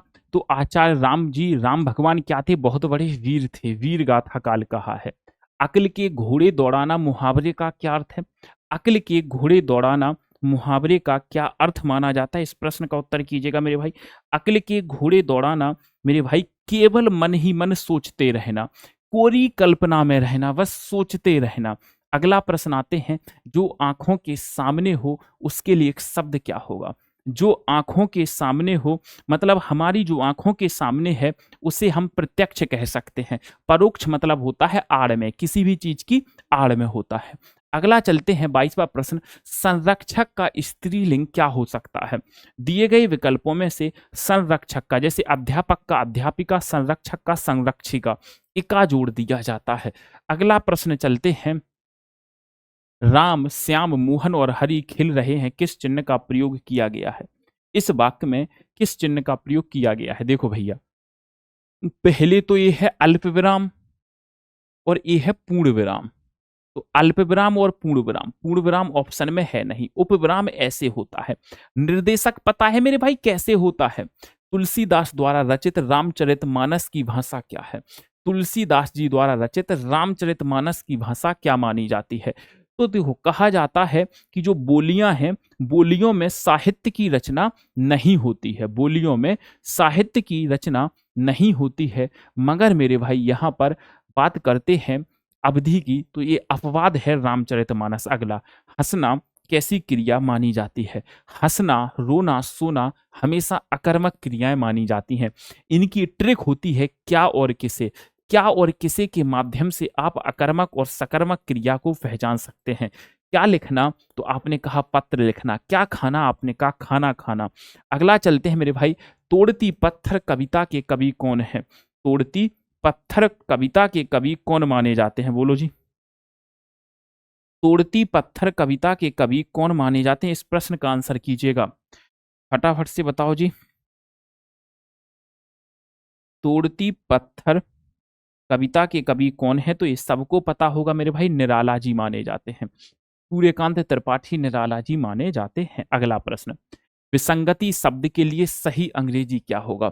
विसंगति शब्द के लिए, ये सारे शब्द आपको किताब से फंसे हुए मिल जाएंगे, ये मैं वादा कर सकता हूं। तो विसंगति शब्द के लिए सही जो शब्द है अंग्रेजी का, वो क्या माना जा सकता है? तो मेरे भाई डिसऑर्डर नहीं, डिस्क्रिपेंसी बिल्कुल हो जाएगा। डिस्क्रिपेंसी वी ऑप्शन बिल्कुल सही हो जाएगा। 28वां प्रश्न, आह्वान का विलोम शब्द क्या हो सकता है? दिए गए विकल्पों में से आह्वान का विलोम क्या हो जाएगा? भगवान श्री गणेश का हम आह्वान करते हैं, कहते हैं ना आओ जी, गणेश चतुर्थी जब आती है तो भगवान श्री गणेश का आह्वान करते हैं, उनका फिर विसर्जन करते हैं। विनाश का निर्माण, उदय का अस्त, आदि का अंत। अगला प्रश्न, रातों रात में कौन सा समास माना जाता है?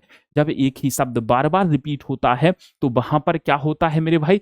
अव्ययीभाव समास। अगर आपसे कोई कहे पंचगंगा में कौन सा समास है? अव्ययीभाव समास। ये मैंने आपको बताया हुआ है, मैं फिर कह रहा हूं, अगर पुलिस में जाना है तो 100-150 रुपए के बारे में मत सोचना, तुरंत किताब लॉन्च होने वाली है, तुरंत ले लेना, तुरंत मेरे भाई ले लेना, बिना कुछ सोचे समझे, बिना किसी चीज को वेस्ट करे।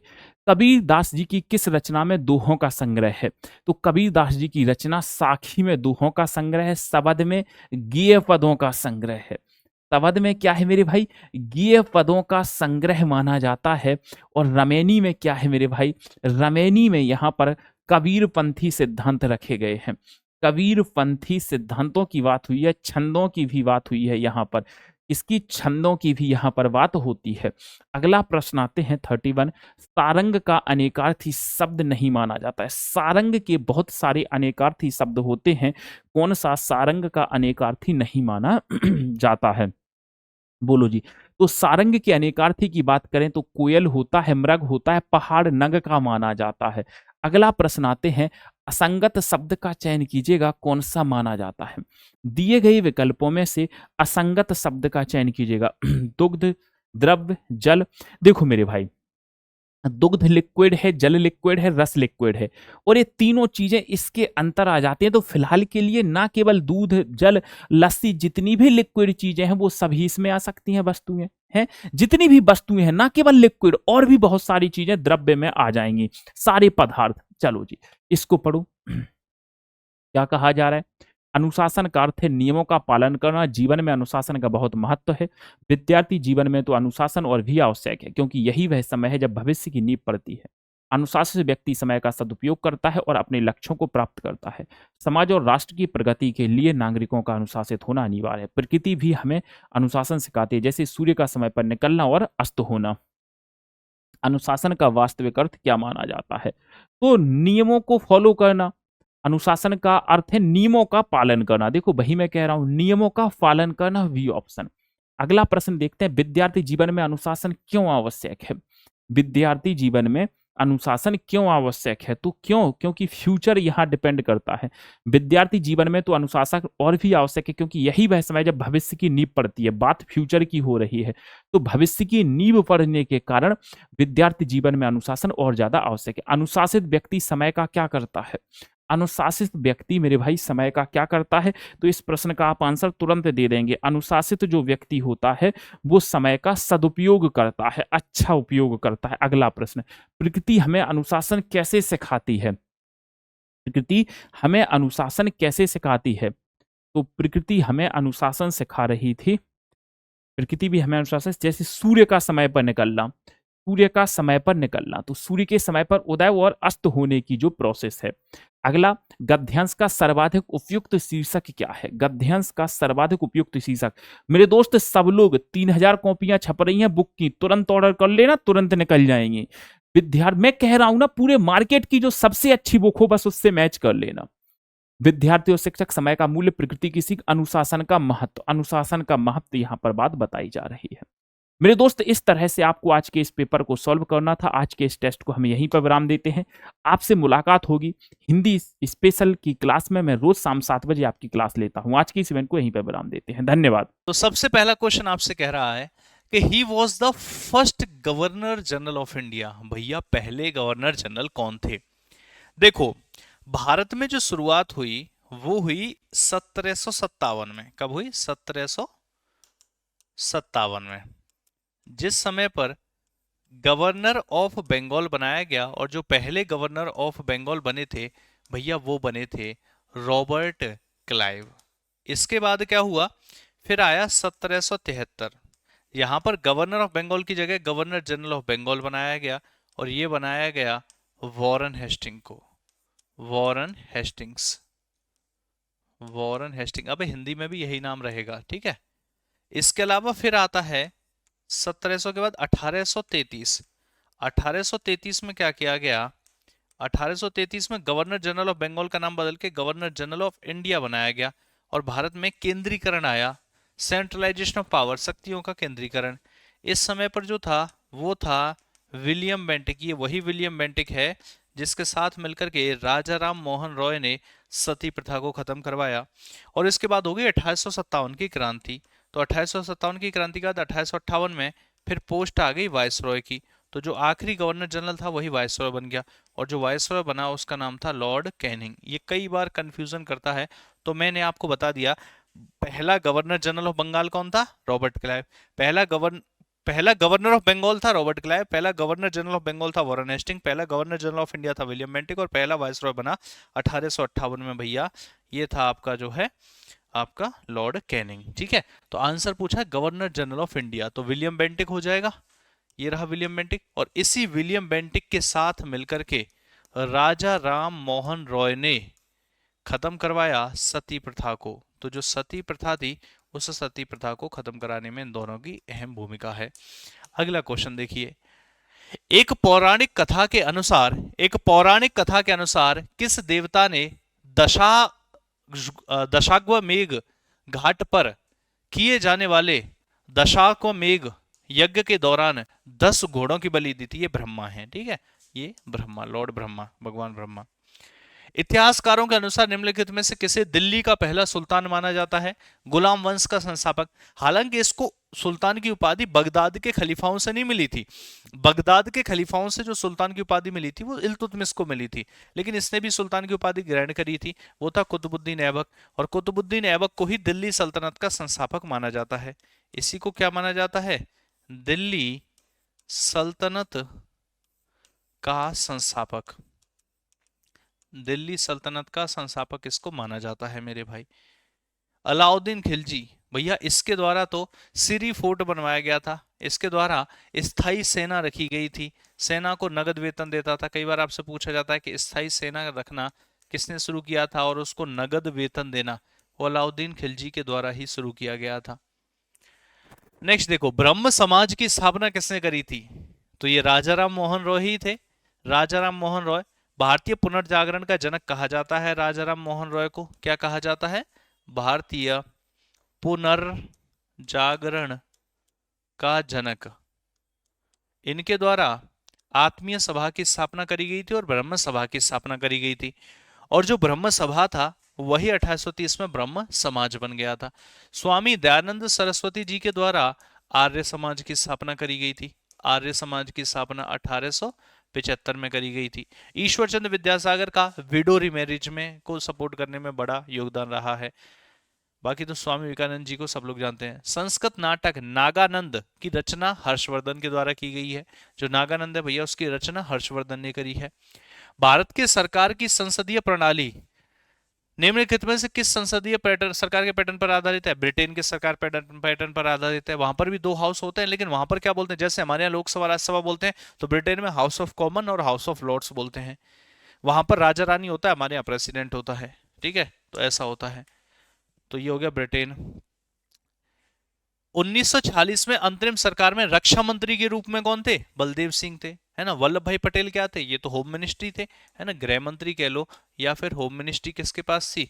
तो भैया होम मिनिस्ट्री इन्हीं के पास थी, और रक्षा मंत्री सरदार बलदेव सिंह थे। भारतीय संविधान का निम्नलिखित में से कौन सा अनुच्छेद राष्ट्रपति पर महाभियोग की प्रक्रिया का प्रावधान करता है? ये तो 61 वाला करता है। आर्टिकल 61 क्या कहता है? राष्ट्रपति का महाभियोग, राष्ट्रपति को जो पद से हटाया जाता है उसी प्रोसेस को महाभियोग कहते हैं। ये कहां पर शुरू हो सकता है? तो इसमें तो लोकसभा और राज्यसभा की पावर दोनों की बराबर है, कहीं पर भी शुरू कर सकते हो। स्टार्ट करने के लिए 1/4 लोगों का सपोर्ट चाहिए होता है, फिर मेजोरिटी, स्पेशल मेजोरिटी से पास करो, राष्ट्रपति को हटा दिया जाएगा। भारतीय संविधान के निम्नलिखित में से कौन सा अनुच्छेद संसद को राज्य और दूसरे राज्यों के बीच भारत के क्षेत्र के किसी भी हिस्से के भीतर व्यापार, वाणिज्य, लेन देन पर प्रतिबंध लगाने के लिए कहता है? तो वो कहता है कि अगर पब्लिक इंटरेस्ट में जरूरत पड़े तो सरकार ये प्रतिबंध लगा सकती है, लेकिन ये आर्टिकल 302 के तहत लगा सकती है। सिंपल सा है।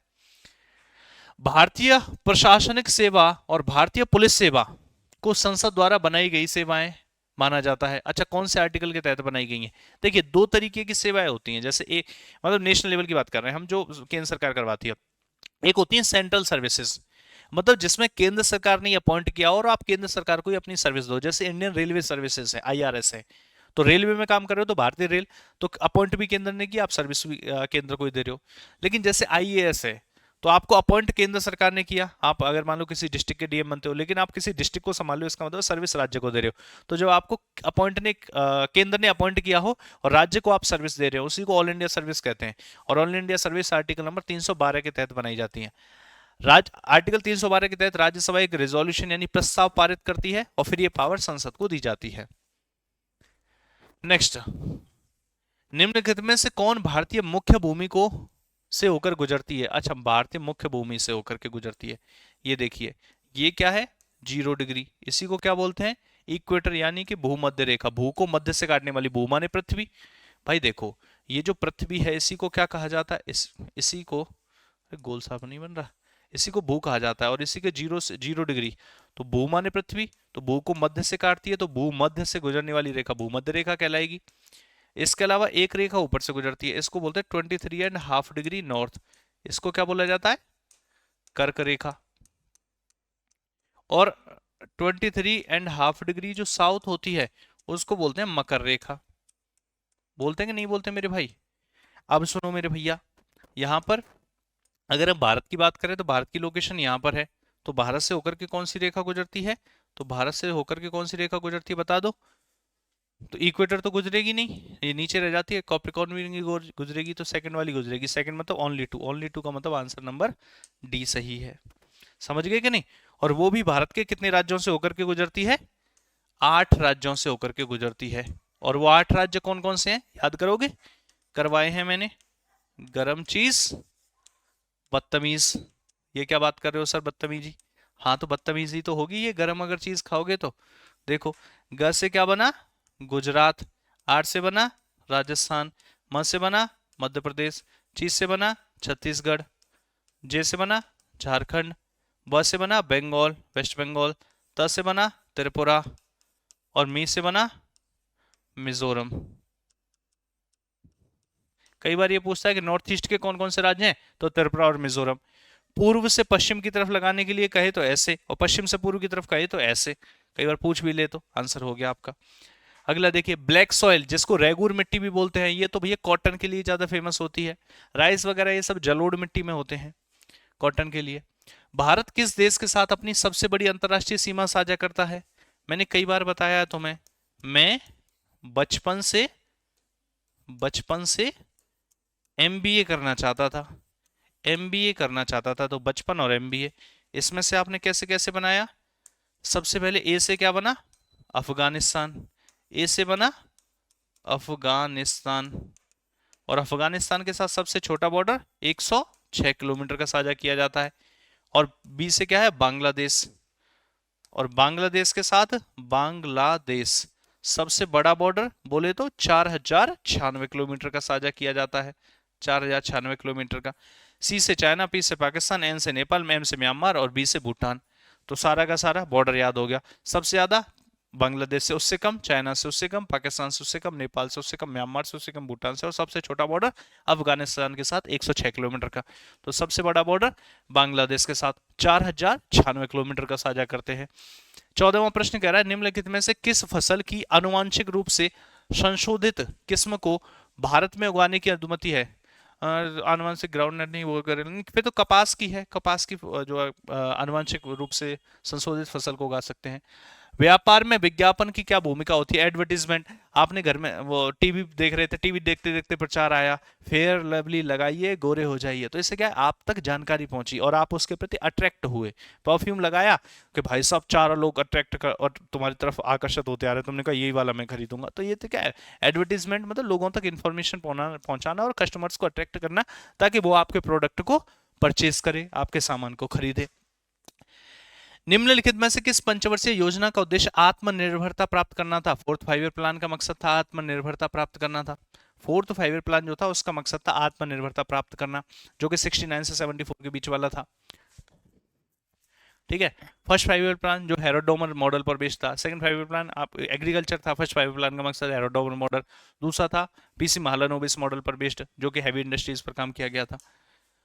निम्नलिखित में से किस प्रकार की वस्तु का लाभ लेने के लिए किसी व्यक्ति को दूर रखा जा सकता है? देखिए भाई, पब्लिक गुड्स तो सबके लिए होते हैं, फ्री गुड्स भी सबके लिए होते हैं। प्राइवेट गुड्स है, तुम्हारी कोई प्राइवेट चीज है, अपनी पर्सनल चीज है, तो उसका लाभ हर कोई नहीं ले सकता है। तो प्राइवेट गुड्स का लाभ लेने से दूसरे लोगों को दूर रखा जा सकता है। निम्नलिखित में से कौन सा भारतीय अर्थव्यवस्था के प्राथमिक क्षेत्र से आता है? Primary sector.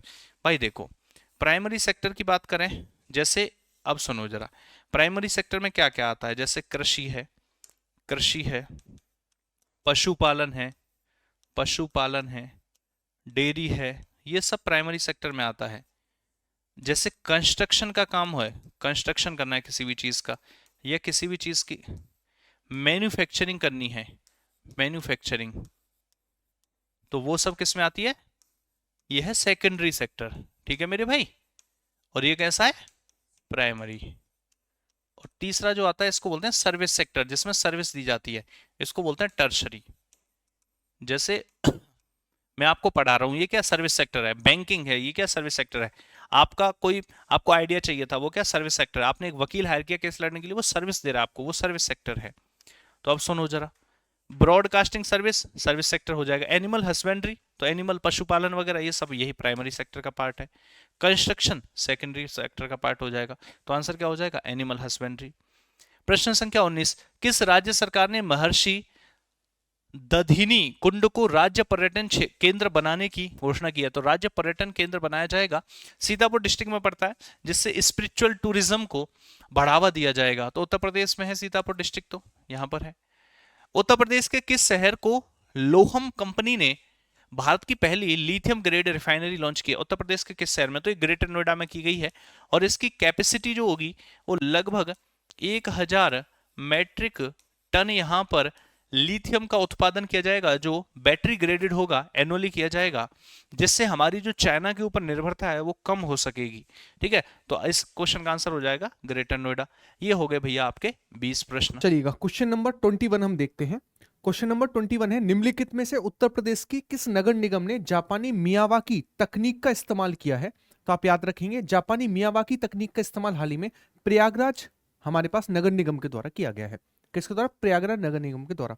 आप सभी को पता, प्रयागराज में विधानसभा की सबसे ज्यादा सीटें हैं। विधानसभा की सबसे ज्यादा सीटें अगर मैं बात करूं कहां पर है? प्रयागराज में 12 हैं। प्रयागराज ही जनसंख्या में सबसे बड़ा है ना, जनसंख्या में सबसे बड़ा हमारे पास जिला है कौन सा? वो है प्रयागराज। जनसंख्या में सबसे बड़ा जिला कौन सा? वो प्रयागराज है। क्लियर है? आप याद रखेंगे। तो आंसर क्या होगा हमारे पास? आंसर होगा ऑप्शन नंबर ए। इसके अलावा झांसी, झांसी में हमारे पास एक फेस्टिवल सेलिब्रेट किया जाता है, आयुर्वेद फेस्टिवल, जिसको झांसी फेस्टिवल भी कहा जाता है। आयुर्वेद फेस्ट जो हमारे पास कहां पर सेलिब्रेट किया जाता है? तो आयुर्वेद फेस्टिवल हमारे पास झांसी में सेलिब्रेट किया जाता है। क्लियर है? कानपुर को लेकर हम बात करें तो कानपुर को कहा जाता है उत्तर भारत का मैनचेस्टर। क्या कहा जाता है? उत्तर भारत का मैनचेस्टर कहा जाता है। किसको? कानपुर को। क्लियर है? तो ये सारे के सारे फैक्ट किसको लेकर है? इस पर्टिकुलर एक क्वेश्चन को लेकर है, तो आप याद रखेंगे। अगला क्वेश्चन हमारे पास ये रहा, किस राज्य सरकार ने नो हेलमेट नो फ्यूल नीति को लागू किया है? तो नो हेलमेट नो फ्यूल नीति जो है उत्तर प्रदेश गवर्नमेंट के द्वारा स्टार्ट की गई है। यहां पर दिल्ली आया है। दिल्ली जो है ना, सोलर पैनल से चलने वाली पहली विधानसभा बनी है दिल्ली विधानसभा। पहली विधानसभा कौन सी बनी है? दिल्ली विधानसभा बनी है। आप ये भी याद रखेंगे। ये किसको लेकर है? दिल्ली को लेकर है।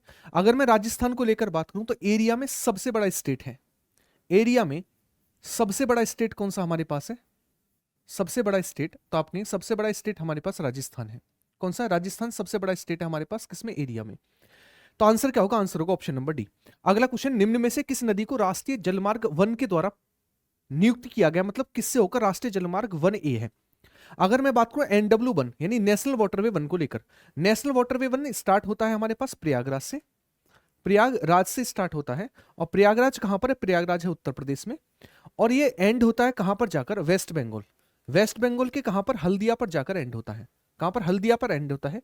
इसकी लंबाई को लेकर बात करें 1620 किलोमीटर इसकी लंबाई है। और ये भारत का सबसे लंबा NW है। क्या है? भारत का सबसे लंबा NW।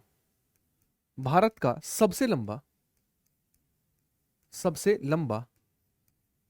NW है। सबसे लंबा क्या है? सबसे लंबा NW है। कौन सा? हमारे पास NW1। ठीक है। और किस नदी पर बनाया गया? गंगा नदी पर बनाया गया है। गंगा की लंबाई को लेकर बात करें तो 25 किलोमीटर गंगा की लंबाई है। अगर मैं बात करूं यूपी को लेकर तो 1450 किलोमीटर यूपी में लंबाई है गंगा की। गंगा को ही बांग्लादेश में कहा जाता है। क्या? बांग्लादेश में इसी को पद्मा भी कहा जाता है। क्या कहा जाता है? पद्मा भी कहा जाता है। एक नदी आई यमुना। यमुना की लंबाई है 1365 किलोमीटर यमुना की लंबाई है। और यह गंगा की सबसे लंबी सहायक नदी है। गंगा की सबसे लंबी सहायक रिवर, गंगा की सबसे लंबी सहायक नदी है। क्लियर है? अगर हम बात करें ब्रह्मपुत्र को लेकर तो ब्रह्मपुत्र को ही कहा जाता है शांगपो। इसी को कहा जाता है दिहांग। इसी को कहा जाता है जमुना। इसी को क्या कहा जाता है? जमुना। और 1365 नहीं 1376 किलोमीटर से करेक्ट कर लेना। 1376 किलोमीटर यमुना की लंबाई है। 1376 किलोमीटर। अगर मैं बात करूं नर्मदा को लेकर 13-12 किलोमीटर लंबाई है ये नर्मदा की। और नर्मदा जो है ना, ये हमारे पास निकलती है अमरकंटक से। अमरकंटक से निकलती है हमारे पास नर्मदा रिवर। तो आंसर इन सभी में से क्या होगा हमारे पास? आंसर होगा ऑप्शन नंबर ए, गंगा नदी पर बनाया गया NW1। उत्तर प्रदेश के किस जनपद में चंद्रप्रभा वन्यजीव अभ्यारण्य है? चंद्रप्रभा वन्यजीव अभ्यारण्य उत्तर प्रदेश का पहला वन्यजीव अभ्यारण्य है। अगर मैं बात करूं कहां पर देखने को मिलता है तो चंदौली डिस्ट्रिक्ट में देखने को मिलता है। कहां पर? चंदौली डिस्ट्रिक्ट में देखने को मिलता है। यहां पर आया कतरनिया घाट। कतरनिया घाट एक बहराइच में हमारे पास है। कतरनिया घाट। बरेली को लेकर मैं बात करूं यूपी में सबसे कम गर्मी बरेली में पड़ती है। बरेली जो है सूरमा के लिए फेमस है, बैंत के लिए फेमस है, माचिस के लिए फेमस है बरेली वाला क्षेत्र। क्लियर है? अगला क्वेश्चन हमारे पास है, उत्तर प्रदेश के कितने जिले मध्य प्रदेश के साथ बाउंड्री बनाते हैं? तो सबसे ज्यादा बाउंड्री मध्य प्रदेश के साथ लगती है और 11 जिले बनाते हैं। सबसे कम बाउंड्री को लेकर मैं बात करूं यूपी की सबसे कम बाउंड्री किसके साथ लगती है, तो वो हिमाचल प्रदेश है, और हिमाचल प्रदेश के साथ केवल एक जिला बाउंड्री बनाता है जिसका नाम है सहारनपुर।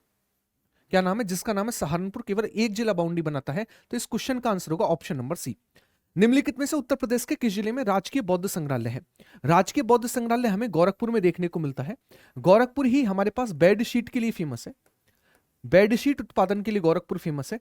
सबसे ज्यादा रेनफॉल यूपी में गोरखपुर में होती है। सबसे ज्यादा रेनफॉल अगर कहीं पर होती है हमारे पास तो वो गोरखपुर में होती है। गोरखपुर में ही गोरखनाथ मंदिर है। गोरखनाथ मंदिर हमें कहां पर देखने को मिलता है, गोरखपुर में। खिचड़ी फेस्टिवल, खिचड़ी फेस्टिवल कहां पर सेलिब्रेट किया जाता है, तो खिचड़ी फेस्टिवल हमारे पास गोरखपुर में ही सेलिब्रेट किया जाता है। वाराणसी को लेकर बात करें, रेशमी साड़ी के लिए फेमस है। रेशमी साड़ी के लिए हमारे पास कौन जाना जाता है, वाराणसी।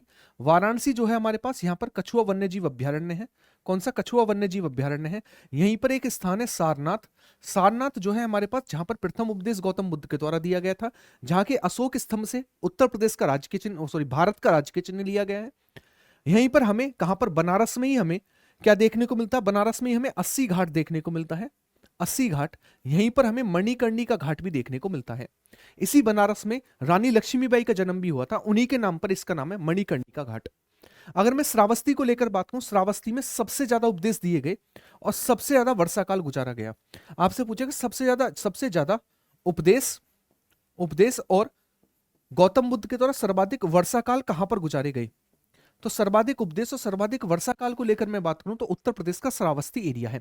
उत्तर प्रदेश में सबसे कम साक्षरता श्रावस्ती की ही है। अगर मैं बात करूं कन्नौज, कन्नौज को कहा जाता है इत्र नगरी, और इसी को कहा जाता है पूर्व का ग्रास। क्या कहा जाता है, पूर्व का ग्रास कहा जाता है किसको, वो हमारे पास है कन्नौज। कौन सा, कन्नौज है। ठीक है, तो आप ये याद रखेंगे। तो आंसर होगा ऑप्शन नंबर ए। अगला क्वेश्चन है, 12 ताप विद्युत संयंत्र उत्तर प्रदेश के किस जिले में स्थित है। 12, तो 12 हमें कहां पर देखने को मिलता है, प्रयागराज में। प्रयागराज को लेकर बात करूं, कुंभ मेला यहां पर लगता है, कुंभ मेला। इसके अलावा माघ मेला यहां पर लगता है, माघ मेला। इसके अलावा वाटर स्पोर्ट महोत्सव यहां पर मनाया जाता है। क्या, वाटर स्पोर्ट महोत्सव यहां पर मनाया जाता है, स्पोर्ट महोत्सव यहां पर मनाया जाता है। कहां पर, वो हमारे पास है प्रयागराज। प्रयागराज जो है अमरूद उत्पादन के लिए फेमस है। किसके लिए, अमरूद उत्पादन के लिए प्रयागराज जाना जाता है। तो आप आंसर क्या करेंगे, ऑप्शन नंबर सी एकदम से करेक्ट आंसर होगा। मिर्जापुर में एक डांस बड़ा फेमस है, कजरी नृत्य। कौन सा, कजरी नृत्य जो है कहां पर होता है, कजरी नृत्य को लेकर बात करें तो कजरी नृत्य कहां पर होता है, तो ये मिर्जापुर में होता है कजरी नृत्य। यहां पर एक ऑप्शन है गाजीपुर। गाजीपुर में ही कॉर्नवालिस की कब्र देखने को मिलती है। कौन सी, कॉर्नवालिस की कब्र कहां पर है, तो ये हमें कहां पर देखने को मिलती है, तो ये हमें देखने को मिलते हैं मिर्जापुर में। आंसर होगा ऑप्शन नंबर सी। भारत की कुल इस्लाम जनसंख्या की आबादी में उत्तर प्रदेश का कौन सा स्थान है। उत्तर प्रदेश में सर्वाधिक इस्लाम जो है वो मेरठ में है, मेरठ में है। मेरठ ही जीएसटी कलेक्शन में यूपी में पहले स्थान पर रहा अभी हाल ही में। मेरठ ही हमारे पास कैंची के लिए फेमस है यूपी में। मेरठ ही खेल के सामान के लिए फेमस है, खेल के सामान के लिए फेमस है। इसके अलावा मेरठ को ही लेकर मैं बात करूं तो मेरठ ही है हमारे पास जहां पर नौचंदी का मेला लगता है, नौचंदी मेला लगता है। यहीं पर हमारे पास सरगना महोत्सव मनाया जाता है, सरगना महोत्सव यहां पर मनाया जाता है, ये भी आप याद रखेंगे। ठीक है, तो ये सारे के सारे फैक्ट किसको लेकर है, हमारे पास मेरठ को लेकर है। तो हमें मेरठ जो है पहले में रहा और उत्तर प्रदेश का चौथा स्थान है इस्लाम जनसंख्या में। अगला क्वेश्चन हमारे पास है, खरवाड़ जनजाति के लोग उत्तर प्रदेश के किस जिले में निवास करते हैं। खरवाड़ जनजाति के द्वारा ही कर्मा नृत्य किया जाता है ना, कर्मा नृत्य किया जाता है। और ये मुख्य रूप से सोनभद्र, देवरिया और बलिया वाले क्षेत्र में रहते हैं, यानी आंसर होगा ऑप्शन नंबर डी। किसी भौतिक राशि के अंकीय मान को क्या कहा जाता है। जैसे मैं कहने लगूं कोई वस्तु 10 मीटर प्रति सेकंड के वेग से पूर्व की ओर जा रही है, तो पूर्व की ओर उसकी डायरेक्शन हो गई 10 मीटर प्रति सेकंड। यहां पर 10 जो है वो उसका अंकीय मान है, और अंकीय मान को कहते हैं परिमाण है ना, मैग्नीट्यूड। अब जैसे मैं कहने लगूं आपसे किसी व्यक्ति में 50 किलोग्राम वेट है, तो किलोग्राम तो उसकी यूनिट हो गई, 50 उसका क्या होगा, परिमाण हो गया। जिन भौतिक राशियों के लिए केवल परिमाण की आवश्यकता होती है वो अदिश राशियां, और जिन भौतिक राशियों के लिए परिमाण और दिशा दोनों की आवश्यकता होती है उन्हें कहा जाता है क्या, उन्हें कहा जाता है हमारे पास सदिश राशियां। ठीक है ना, सदिश राशियां। अगला क्वेश्चन है हमारे पास CH3CH2OH। आप इसे खोलेंगे तो आपके पास कुछ ऐसा निकल कर आएगा, C2H5OH। C2H5OH को ही कहा जाता है हमारे पास क्या, इसी को कहा जाता है एथेनॉल। क्या कहा जाता है? एथेनॉल। यहां पर एसिटिक अम्ल है CH3COOH, ये क्या होता है हमारे पास? ये होता है एसिटिक अम्ल। क्या होता है? एसिटिक अम्ल होता है, आप याद रखेंगे। क्लियर है? अगर मैं बात करूं किसको लेकर, अगला क्वेश्चन, उपकला कोशिकाओं को क्षतिग्रस्त होने से कौन सा प्रोटीन बचता है? तो इससे हमारे पास कैरेटीन प्रोटीन बचता है। कौन सा? कैरेटीन प्रोटीन बचता है। mRNA से जुड़े राइबोसोम्स के समूह को क्या कहा जाता है? तो इनको क्या कहा जाता है? फटाफट से आंसर करेंगे। इसको क्या कहा जाता है? तो इसको कहा जाता है पॉलीसोम्स। क्या कहा जाता है? पॉलीसोम्स कहा जाता है। नेक्स्ट क्वेश्चन है, भारत का पहला निजी क्षेत्र का लौह इस्पात उद्योग कौन सा है? तो निजी क्षेत्र का पहला लौह इस्पात उद्योग हमारे पास टाटा स्टील, जो कि झारखंड में ये है, जिसको कहा जाता है टिस्को। क्या कहा जाता है? टिस्को कहा जाता है। राष्ट्रीय जांच एजेंसी NIA का गठन किस आतंकवादी हमले के बाद हुआ? तो ये आतंकवादी हमला था हमारे पास मुंबई में हुआ था 2008 में। इस हमले के बाद जो है हमारे पास NIA के गठन किया गया, और NIA की फुल फॉर्म होती है राष्ट्रीय जांच एजेंसी, है ना। अगला क्वेश्चन हमारे पास है, राष्ट्रीय मानवाधिकार आयोग के प्रथम अध्यक्ष कौन थे? तो राष्ट्रीय मानवाधिकार आयोग को लेकर बात करें तो इसके जो पहले अध्यक्ष थे वो थे न्यायमूर्ति रंगनाथ मिश्रा। कौन थे? न्यायमूर्ति रंगनाथ मिश्रा। वर्ष 2025 में कुल कितने व्यक्तियों को पद्म पुरस्कार से सम्मानित किया गया? तो 2025 में 139 व्यक्तियों को क्या मिला है? पद्म पुरस्कार मिला है 2025 का। अगला क्वेश्चन हमारे पास है, 2025 में पुरुष हॉकी एशिया कप का खिताब किसके द्वारा जीता गया? तो पुरुष हॉकी एशिया कप का खिताब अपने भारत के द्वारा जीता गया। इसके अलावा 2025 का फुटबॉल और 2025 का खो खो, ठीक है, का खिताब भी पुरुष और महिलाओं में भारत के द्वारा ही जीता गया है। ठीक है, चलिएगा, ये था जीएस का सॉल्यूशन जो हमने देखा।